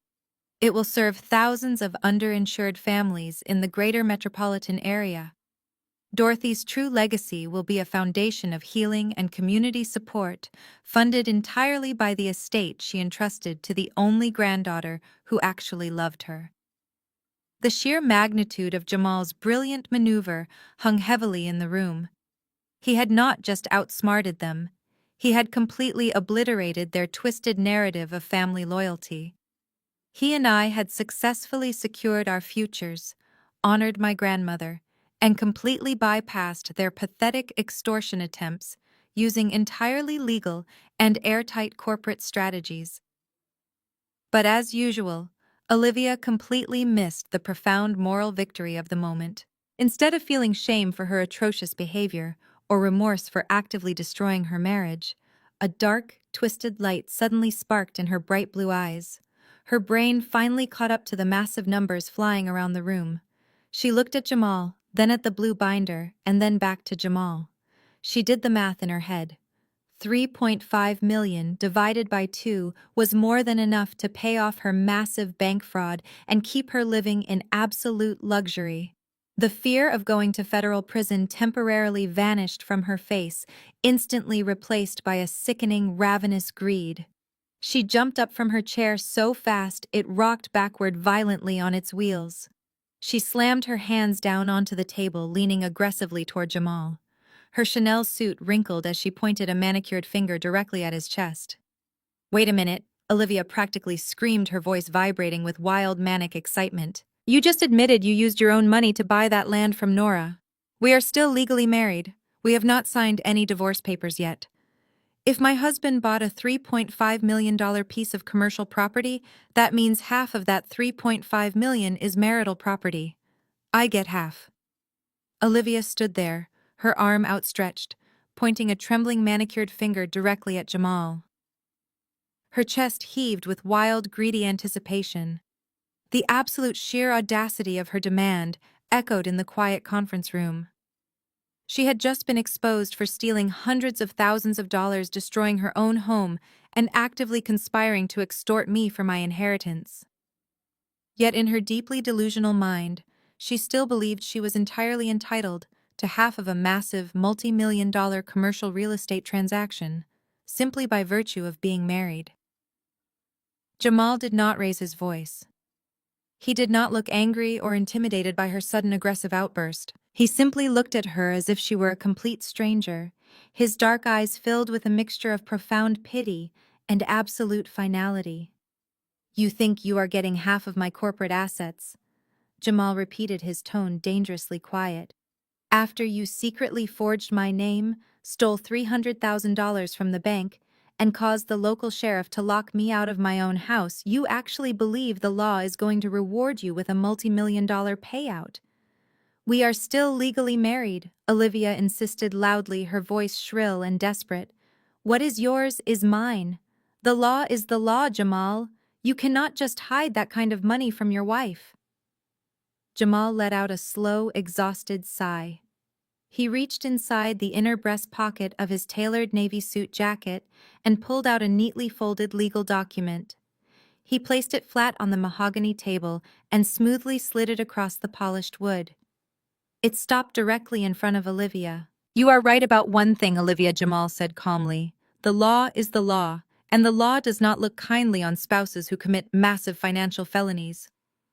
Olivia looked down at the paper, then back up at Jamal, her bright blue eyes narrowing in suspicion. "What is this?" "Read it," Jamal instructed. "Though I highly suggest you sit down first." Olivia snatched the document off the table. Her eyes rapidly scanned the dense legal text. As she read, the manic, triumphant energy completely drained from her body. Her shoulders slumped and her knees suddenly seemed to give out beneath her. She collapsed back into her heavy leather chair, the crisp white paper trembling violently in her hands. "Let me explain exactly how my business works." Jamal continued, addressing the entire room with the commanding presence of a seasoned chief executive. J. Urban Development is a registered independent corporate entity that I founded long before I ever met you. The capital used to purchase Dorothy's estate was strictly corporate investment funds. It was completely isolated from our personal joint checking accounts. You have absolutely no legal claim to a single penny of my company's assets. My father Richard suddenly found his voice. He leaned forward, trying to salvage any remaining leverage he thought he had. That does not matter, Richard growled. Any major asset acquired during a marriage is subject to equitable distribution. You will have to fight her in divorce court for years, and we will bleed you completely dry in legal fees. Jamal turned his cold gaze toward my father. You really should have hired a better lawyer, Richard. Because if you had, they would have told you that you cannot fight a divorce that is already entirely finalized. Olivia let out a sharp, horrified gasp. She dropped the document onto the table as if it were burning her skin. That document in front of you is a final divorce decree, Jamal announced, his voice devoid of any warmth or sympathy. It was signed and officially stamped by a family court judge at 8 o'clock this morning. Our marriage is legally terminated. That is impossible, my mother shrieked, her polite facade completely shattering into sheer panic. You cannot fast-track a divorce in this state without a mandatory waiting period and extensive mediation. You are lying. Jamal shook his head. You can completely bypass the standard waiting period when one spouse presents the court with irrefutable evidence that the other spouse engaged in severe financial fraud that actively endangers the innocent party. My legal team filed an emergency protective order the second the bank handed me that foreclosure notice. We provided the judge with the forged loan documents, the fake notary stamps, and the complete audit of your daughter's disastrous pyramid scheme investments. The judge immediately severed our financial ties and dissolved the marriage to protect my personal and corporate assets from her massive criminal liability. You waived your right to a prolonged settlement the absolute second you committed a federal felony against your own husband. You get absolutely nothing, Olivia. No alimony, no property settlement, not a single dime. The Chanel suit Olivia was wearing suddenly looked incredibly ridiculous on a woman who was about to lose absolutely everything. The heavy diamond engagement ring on her finger was no longer a symbol of wealth, but a glaring reminder of the massive lies she had told to maintain her fragile suburban illusion. The terrifying reality of her situation finally crashed down on her all at once. Her safety net was completely gone. Her husband had legally abandoned her. Her parents' grand extortion plot had spectacularly failed. She was entirely alone. Olivia buried her face in her hands and broke down completely. It was not the fake, manipulative crying from her viral social media video. It was a loud, ugly, visceral sobbing born from absolute sheer terror. She rocked back and forth in her chair, her perfectly styled hair falling in messy strands across her tear-stained face. I have nothing, Olivia screamed, her voice cracking in pure hysteria. I am $300,000 in debt to the bank. If I do not pay them the stolen money by this Friday, they are handing the case over to the federal prosecutor. I am going to prison. The sound of Olivia sobbing violently echoed off the thick glass walls of the conference room. It was a pathetic, gut-wrenching noise, the sound of a woman who had spent her entire adult life wrapped in a protective bubble of delusion, only to have it violently burst all at once.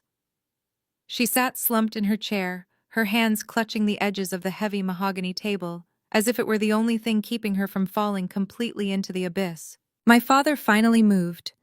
He reached out a trembling hand and placed it on Olivia's shaking shoulder. It was a weak, completely useless gesture. He had spent decades fixing her mistakes, writing checks to cover her careless spending, and screaming at anyone who dared to hold her accountable. But he could not fix this. He could not scream at a federal prosecutor, and he certainly did not have $300,000 of liquid cash sitting around to buy her way out of felony bank fraud. My mother sat completely frozen, her eyes wide and unblinking. The polite, wealthy suburban facade she had maintained for 30 years had entirely melted away, leaving behind a hollow, terrified shell. She looked at Jamal, then at me, and finally at her golden child who was currently hyperventilating in a ruined designer suit. I sat there and watched them. I did not feel a single drop of sympathy. I did not feel the crushing, toxic guilt that they had spent my entire life programming into me. I felt nothing but absolute cold clarity. Olivia wiped her tear-streaked face, smearing expensive makeup across her cheeks. She looked across the table at me, her bright blue eyes wide with sheer panic. "Nora, please," Olivia choked out, her voice dropping to a desperate, raspy whisper. "You have to help me. You have $3.5 million. You can afford to pay off the bank. If you just write them a check, they will drop the fraud charges. I will do anything. I will publicly apologize. I will tell your investment firm that the ethics complaint was a total lie. Just please do not let them send me to prison." My father nodded frantically, completely abandoning his previous arrogance. "We will retract everything, Nora. We will call your boss right now. Just pay the bank. Please save your sister." I looked at them, marveling at how quickly their vicious extortion had turned into pathetic begging the absolute second they lost their leverage. I slowly unclasped my hands and reached into my structured leather briefcase one final time. "You are not going to federal prison, Olivia," I said, my voice perfectly level and calm. The loud sobbing instantly stopped. Olivia let out a massive, shuddering breath, her eyes lighting up with a sudden, desperate surge of hope. My mother let out a loud gasp of relief, pressing her hands over her heart. They genuinely thought I was caving. They thought the ingrained family loyalty they had constantly weaponized against me had finally kicked in, and I was going to use my new fortune to rescue the sister who had just tried to destroy my life. I pulled a single sheet of heavy stock paper from my briefcase. It was not bound in a blue legal cover like the property sale, and it did not have the glossy finish of a medical affidavit. It was a standard, highly official financial document printed with dense black ink. I placed the paper flat on the polished wood. With one finger, I slowly slid it across the center of the massive table. It glided smoothly, coming to a complete stop right next to the divorce decree Jamal had just given her. Olivia stared at it, her chest heaving. She was too terrified to pick it up, so she just leaned forward, squinting through her tear-blurred vision to read the bold heading printed at the top of the page. "It is a transfer of debt certificate," I explained, watching the fragile hope in her eyes slowly transform into deep, profound confusion. "I manage corporate wealth and navigate complex secondary financial markets for a living." I continued, my tone entirely professional, as if I were explaining a basic stock portfolio to a new client. "I know exactly how massive financial institutions operate. Banks absolutely despise holding on to toxic assets. When a massive loan goes into default, especially one severely tainted by felony forgery, where the physical collateral has already been completely seized, the bank writes it off as a total loss." Olivia shook her head, not understanding the financial jargon. "What does that mean?" "It means they do not want to waste their expensive corporate lawyers chasing a broke, unemployed woman for $300,000 she clearly does not have," I said bluntly. "So they bundle up that toxic debt and they sell it to third-party collection agencies. They sell it for pennies on the dollar just to clear the bad numbers off their quarterly ledgers and wash their hands of the entire mess." I stood up slowly, placing my hands flat on the edge of the table. I leaned in close, ensuring there was absolutely no physical barrier between my gaze and her terrified face. "When the bank foreclosed on you this morning, they immediately sold your $300,000 debt to a private commercial collection agency. I used a fraction of my new millions to buy that exact portfolio." The words settled over the massive mahogany table like a heavy winter freeze. For a long, unbroken moment, no one made a single sound. The sheer magnitude of my financial maneuver was simply too massive for their entitled brains to immediately process. They had walked into this mediation room fully expecting to terrorize me into handing over my inheritance. Instead, I had legally purchased the very chains that were currently dragging my sister toward a federal prison sentence, and I was holding the keys tightly in my own hand. My mother was the first to break the deafening silence. She let out a sudden, breathy laugh that sounded completely unhinged. She clasped her hands together, a look of desperate, wild relief washing over her pale face. "Oh, Nora," she cried out, tears of joy welling in her eyes. "I knew you would do the right thing. I knew you would not abandon your family. You bought the debt from the bank to cancel it. You forgave her loan and saved her from jail. I am so incredibly proud of you." I stared at my mother, genuinely marveling at her endless capacity for absolute self-delusion. Even after watching me systematically dismantle their entire extortion plot, she still genuinely believed I was the same compliant, desperate daughter who would sacrifice everything just to earn a tiny scrap of her approval. I did not forgive absolutely anything I said, my voice cutting through her frantic cheerfulness like a sharpened blade. My mother froze, her unnatural smile dropping instantly. "I am a professional investment manager." I continued, keeping my posture perfectly rigid. "I do not throw my capital away on bad investments, and I certainly do not run a charitable foundation for entitled thieves. I bought her debt portfolio from the collection agency because I wanted absolute, unquestionable control over the entire repayment process. I am not your savior. I am now the sole legal proprietor of her $300,000 liability." My father looked physically ill. His thick hands gripped the edge of the table so hard his knuckles were entirely white. As a man who worshipped money and power, he understood exactly what that single piece of paper meant. He knew the terrifying legal authority of a corporate creditor.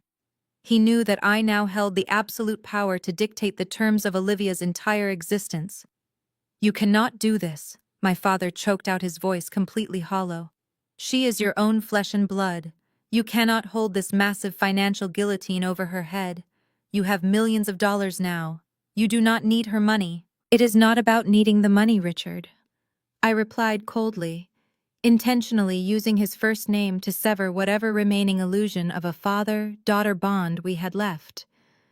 "It is about accountability. Something you two completely failed to teach her. You spent 30 years shielding her from the consequences of her own horrific actions. You let her steal my college fund. You let her steal her husband's equity.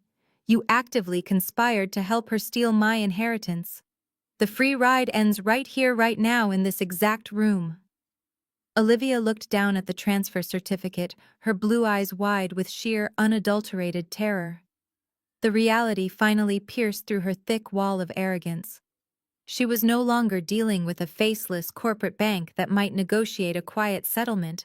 She was not dealing with a sympathetic judge. She was dealing with the sister she had spent her entire life bullying, manipulating, and attempting to destroy. "Nora, please," Olivia whimpered, her voice trembling so violently she could barely form the words. "We are sisters. You cannot treat me like a common criminal. We are creditor and debtor." I corrected her immediately, refusing to let her weaponize our shared DNA ever again. "And as your new legal creditor, I have completely restructured your repayment plan. The terms are absolute and entirely non-negotiable. You will pay the standard commercial interest rate on the principal balance, and you will not miss a single monthly deadline.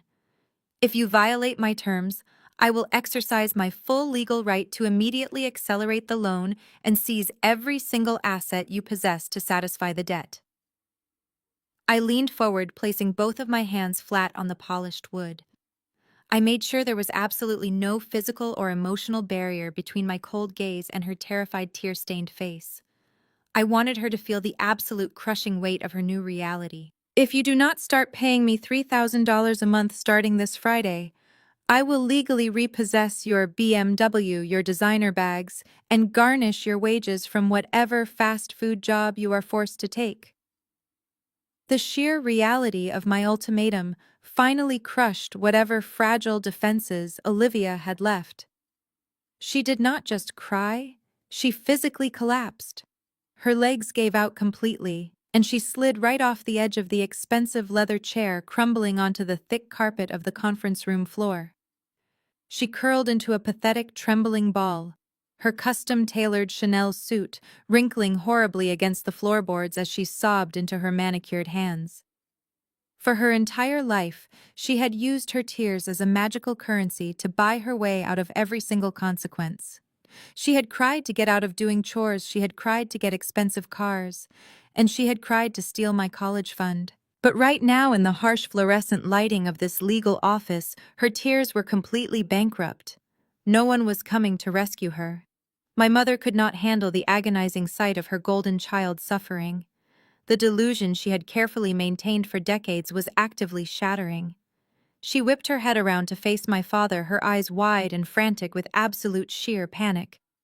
"Richard, we have to do something right now," my mother pleaded aggressively, grabbing his thick forearm with both hands. "We cannot let her lose her car. We cannot let Nora garnish her wages and publicly humiliate her like this. What will our friends at the country club think when they see Olivia working at a fast food drive-thru? We have to pay off the debt immediately." My father stared at her as if she had suddenly grown a second head. "Pay off the debt," he barked, his face turning a dangerous shade of purple. "With what money, Susan? We do not have $300,000 of liquid cash sitting around in a checking account. You spent all of our excess capital funding your own lavish lifestyle. Then we will take out a second mortgage on our house," my mother demanded, her voice rising to a hysterical, ear-piercing pitch. "We will drain our retirement accounts. We will sell the golf memberships and the boat. I do not care what it takes, Richard. We have to save our daughter from this monster." My father violently ripped his arm away from her grasping hands. He stood up so fast his heavy chair crashed backward into the glass wall behind him with a loud, aggressive thud. "I am not mortgaging my own house to pay for her stupid designer purses," he roared, pointing a furious, trembling finger down at Olivia, who was still wailing miserably on the floor. "I am not destroying my entire financial future and my peaceful retirement because you spent the last 30 years raising a completely useless, spoiled brat. How dare you blame me for this?" my mother screamed, jumping to her feet to match his sudden, explosive fury. "You enabled her just as much as I did. You bought her that luxury convertible when she graduated high school. You paid off her credit cards every single time she maxed them out. You taught her that she could get away with absolutely anything, as long as she smiled and batted her eyes at you." "I taught her to expect the best out of life," my father shouted back, spit actively flying from his lips as his anger boiled over. "You taught her to be a lazy, entitled thief who ruins her own marriage, alienates her successful sister, and steals from her own family. She is your exact replica, Susan. You created this absolute nightmare." The pristine, polished facade of the perfect, wealthy suburban family was entirely gone. They were viciously tearing each other apart right in front of us, fighting like feral animals over the pathetic scraps of their ruined reputation. Jamal sat quietly next to me, watching the absolute destruction of the people who had tormented both of us for years. He did not smile, but a deep look of peaceful closure settled over his strong features. We had not destroyed them. We had simply stepped out of the way and let them destroy themselves with their own monumental greed. I looked at my attorney, Rebecca. She calmly closed her sleek silver laptop and clicked the metal latches of her briefcase shut. The mediation was officially over. There was nothing left to discuss. I stood up slowly, pushing my chair back from the heavy mahogany table. I took a brief, deliberate moment to smoothly brush a small, invisible piece of lint off my tailored skirt. The subtle, entirely unbothered movement caught my father's attention. He briefly stopped screaming at my mother to look at me. He was panting heavily, his face covered in a cold, nervous sweat, his chest heaving with exhaustion. He genuinely thought the absolute worst was over. He thought the loss of the money was the final punishment. "By the way," I said, keeping my voice perfectly light and conversational over the loud, chaotic sound of Olivia sobbing on the floor. "My corporate human resources department received another email this morning. It was a direct message from Dr. Evans. He formally confessed to drafting the fraudulent medical affidavit under extreme duress. He detailed exactly how you blackmailed him over his illegal underground gambling debts to force him to commit perjury. And just so you know, he sent a copy of that exact same written confession directly to the district attorney." My father stopped breathing entirely. His eyes widened in absolute paralyzing horror as the reality of a massive felony blackmail charge finally hit him. "Have fun dealing with the police, Dad," I said smoothly. I turned my back on the screaming, the sobbing, and the total catastrophic collapse of my toxic family. Jamal stood up confidently beside me, and together, without a single backward glance, we walked right out the door. 3 months later, the bitter Chicago winter began to thaw into early spring, bringing with it a completely new reality for everyone involved. The catastrophic collapse of my family in that mediation room was not just a temporary emotional breakdown. It was the absolute permanent destruction of the wealthy suburban facade they had spent decades meticulously building. Once the dominoes started falling, they did not stop until there was absolutely nothing left. My father, Richard, quickly learned that the justice system does not care about your golf handicap or your country club status. The district attorney took Dr. Evans's written confession incredibly seriously. While my father managed to avoid actual prison time by accepting a massive, humiliating plea deal for felony coercion, the legal fees required to keep him out of a jail cell completely bled him dry. He had to hire a specialized criminal defense team, and those lawyers demanded exorbitant retainers up front. To cover the massive legal bills and the sudden loss of his corporate consulting contracts, my parents were forced to quietly sell their beautiful brick colonial house. There was no grand farewell party. They packed up their belongings in the dead of night to avoid the judgmental stares of their wealthy neighbors. They had to downsize to a cramped, outdated two-bedroom apartment on the extreme outskirts of the city. My mother, Susan, was immediately excommunicated from her elite social circles. The women she used to sip expensive wine and gossip with simply stopped returning her calls. Her prestigious country club membership was quietly revoked due to unpaid dues and the lingering scandal. She now spends her days sitting in a tiny living room staring at peeling wallpaper, completely isolated and bitter. But their spectacular downfall was nothing compared to the brutal, grinding reality of Olivia's new life. Without Jamal's income, without my parents' financial safety net, and with the crushing weight of a $300,000 debt hanging directly over her head, my sister had to do something she had actively avoided for 30 years. She had to get a job. My legal team did not give her an inch of breathing room. The very Friday after the mediation, exactly as I promised, my asset recovery agents arrived at her cheap motel and legally repossessed her luxury BMW. We confiscated every single designer handbag and piece of custom jewelry she had purchased with the stolen bank funds, liquidating them at auction to cover the initial administrative costs of her loan. Left with absolutely no transportation and no assets, Olivia was forced to take a minimum wage retail job at a massive discount department store. The golden child who used to fly first class to Dubai and spend thousands of dollars on weekend spa retreats now spends 8 agonizing hours a day standing on her feet, folding cheap denim jeans and dealing with aggressively rude customers. She has to wear a stiff, scratchy polyester uniform instead of custom-tailored Chanel. Because she is legally obligated to pay me $3,000 every single month to keep her debt out of the hands of federal prosecutors, my attorney secured a ruthless wage garnishment order. The second Olivia's meager paycheck hits her bank account, my legal team automatically strips away 70% of it. She is left with barely enough money to rent a tiny, depressing studio apartment and buy cheap groceries. She takes the public bus to work in the freezing cold, entirely stripped of her unearned glamour and her toxic arrogance.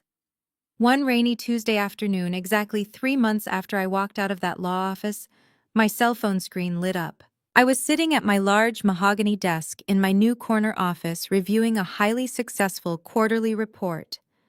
I glanced down at the incoming caller ID. It was Olivia. I knew exactly where she was calling from. She was probably sitting on a hard plastic chair in the dingy employee break room of her department store, massaging her aching feet during her brief 15-minute lunch break. She was likely staring at her heavily garnished bank statement, realizing she could not afford her heating bill for the month. I watched the phone vibrate silently on my desk. I knew she was calling to beg. I knew she wanted to cry, to apologize, to leverage our shared childhood, and to plead for a temporary reduction in her monthly payments. She wanted me to feel sorry for her. She wanted me to save her, just like everyone else had always done. I did not feel a single ounce of pity. I reached out and tapped the red button on the screen, sending the call straight to voicemail. If she stayed on the line long enough, she would not hear a warm, sisterly greeting.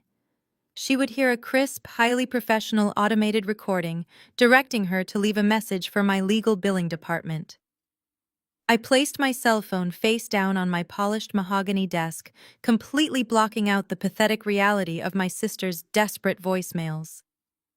I grabbed my tailored winter coat and headed out of the corporate high-rise, swapping my expensive office heels for a pair of practical steel-toed boots I kept in the trunk of my car. I had much better things to do with my afternoon than listen to a convicted thief cry about the severe consequences of her own terrible actions.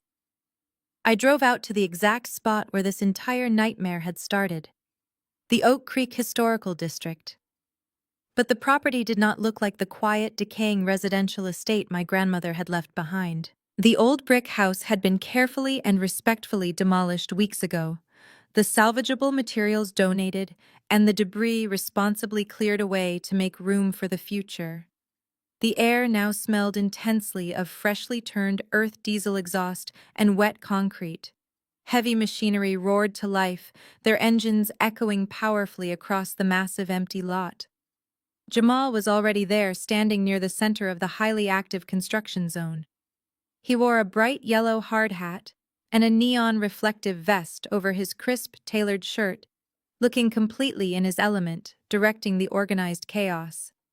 He saw me approaching and waved me over, unrolling a massive sheet of detailed architectural blueprints across the flat wooden surface of a makeshift work table. I walked up beside him, looking down at the intricate lines and precise structural measurements that would very soon become a physical reality. It was absolutely breathtaking. The Theodore and Dorothy Community Clinic was designed to be a sprawling modern medical facility filled with expansive windows for natural light. It featured open, welcoming waiting areas, a state-of-the-art pediatric wing, and a dedicated community wellness center. Jamal pointed a gloved finger to the specific area on the paper where the central outdoor courtyard would be built. He explained that he had instructed the landscapers to plant the exact type of blooming hydrangea bushes my grandmother used to grow in her backyard. We stood side by side in the brisk spring wind, admiring the sheer scale and profound purpose of the project. It was a stunning, beautiful contrast to the absolute destruction my parents had violently brought upon themselves. While their toxic lives had completely unraveled, my professional career had launched into an entirely new, unimaginable stratosphere. The very day after the mediation, my father was legally forced to officially withdraw his fabricated corporate ethics complaint. Following the delivery of Dr. Evans's written confession to the district attorney, my boss, Mr. Harrison, had immediately called me into his executive office. He did not just offer a profound formal apology for doubting my professional integrity and threatening my financial license. He offered me a massive, incredibly lucrative promotion. The firm's executive board had been quietly observing how I handled the extreme high-pressure legal warfare over the past few weeks. They collectively decided that someone with my level of strategic foresight, unwavering composure, and absolute ruthlessness was exactly what they needed at the very top of their leadership chain.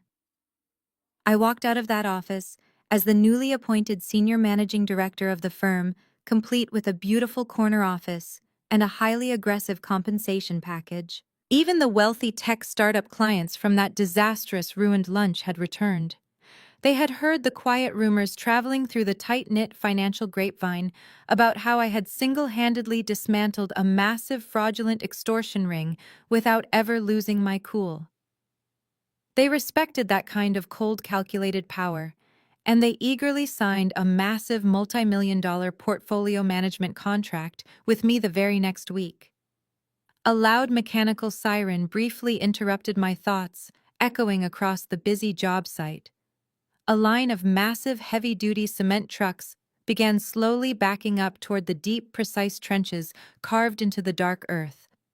Jamal and I stepped back and stood quietly together, watching the thick, heavy gray concrete pour down the metal chutes, filling the wooden structural frames that would hold the massive building upright.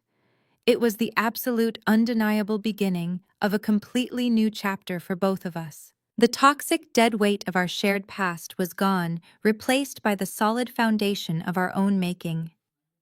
I felt a warm, genuine smile spread across my face as I watched the heavy, wet foundation being poured into the dirt.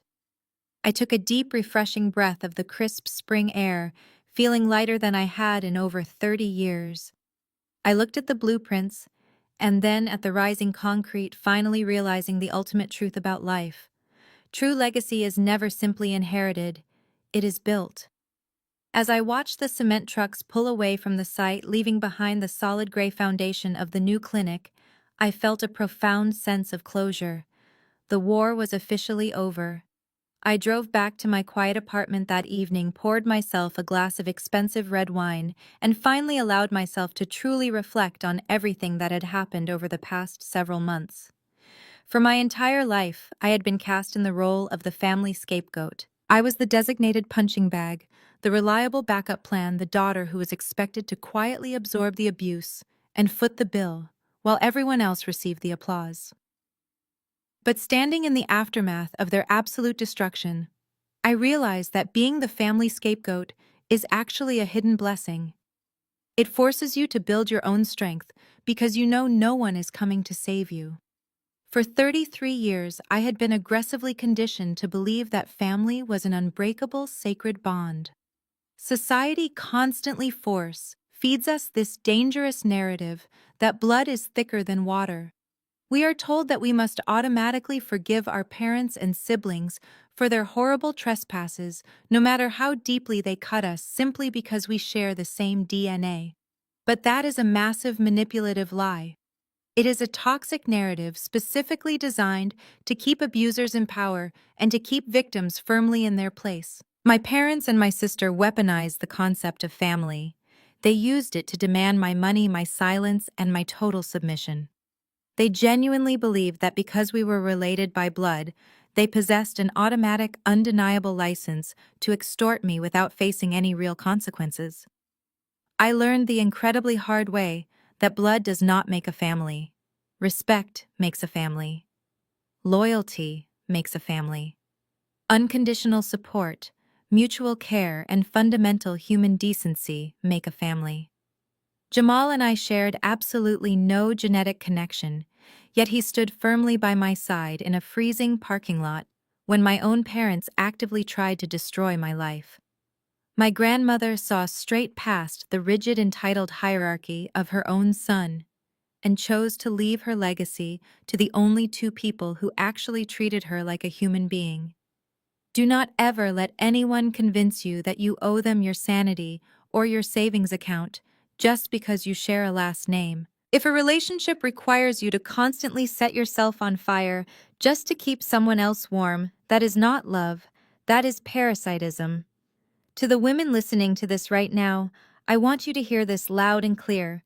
Your absolute greatest weapon in this world is your financial independence. We are often taught to be accommodating, to be generous, and to put the needs of our family above our own security.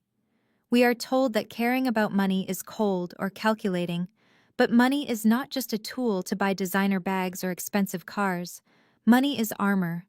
When you build your own career, when you save your own money, and when you understand exactly how the financial system works, you make yourself entirely untouchable. My family thought they could bully me into submission because they assumed I was weak and desperate for their approval. They assumed I would crumble under the heavy threat of corporate ruin and public humiliation. But because I had built a massive fortress of financial literacy and independence, I did not just survive their brutal attack. I completely dismantled them, using the very system they tried to use against me. Do not ever feel guilty for protecting yourself. Do not let toxic parents or entitled siblings make you feel like you are the cold-hearted villain simply because you finally decided to stop being their willing victim. The exact moment you stop funding their mistakes, the moment you set a firm, unyielding boundary, they will scream that you are being cruel. Let them scream. Their anger is just the loud, pathetic sound of their control over you completely breaking. You are not responsible for saving grown adults from the severe consequences of their own terrible choices. You are only responsible for protecting your own peace, your own future, and your own life. Looking back at that chaotic Thanksgiving dinner, I do not feel a single ounce of regret. I do not wish things had gone differently. Every single moment of disrespect, every calculated lie, and every desperate threat was entirely necessary. It forced me to finally cut the rotting branches off my family tree. It forced me to step fully into my own absolute power. I lost my parents and my sister that weekend, but I gained an incredible future, a brilliant lifelong ally in Jamal, and a level of deep peace I never thought was possible. My grandmother's legacy is entirely safe, and so am I. Have you ever had to cut off toxic family to save yourself? Let me know in the comments. Don't forget to like and subscribe to hear more stories of revenge and rebuilding. Stay strong and keep your receipts. The most profound lesson to extract from Nora's incredible story of resilience is that toxic loyalty should never override your right to self-preservation, and financial independence is your ultimate armor. Society frequently pushes the narrative that family bonds are sacred and unbreakable, implying that we must endure endless disrespect, manipulation, or even financial exploitation simply because of shared DNA. However, this story powerfully dismantles that dangerous myth. It teaches us that true family is defined by mutual respect, unwavering support, and basic human decency, not by a biological obligation to endure abuse. Nora's journey illustrates the absolute necessity of setting ironclad boundaries. You are never obligated to set yourself on fire just to keep toxic relatives warm, nor are you responsible for saving grown adults from the devastating consequences of their own reckless, illegal choices. When enablers shield someone from accountability, they do not protect them. They create an entitled, destructive force. Holding manipulators accountable is not an act of cruelty. It is simply letting the natural consequences of their actions take effect. Furthermore, the story brilliantly highlights why financial literacy and independence are absolutely crucial. Money is not just a tool for commerce. It is a vital layer of personal protection. Because Nora built her own career, understood complex legal systems, and fiercely protected her assets, her family's extortion attempts spectacularly failed. She was entirely untouchable because she held the keys to her own survival. Building your own wealth removes the leverage that manipulators rely on to keep you trapped. The ultimate takeaway is that you must be your own fierce protector. Prioritize your peace, build your foundation, and never feel guilty for walking away from those who try to tear you down, ready to take control of your own life. Start building your financial independence today, set your boundaries without apology, and subscribe to our channel for more empowering stories on surviving and thriving after toxic relationships.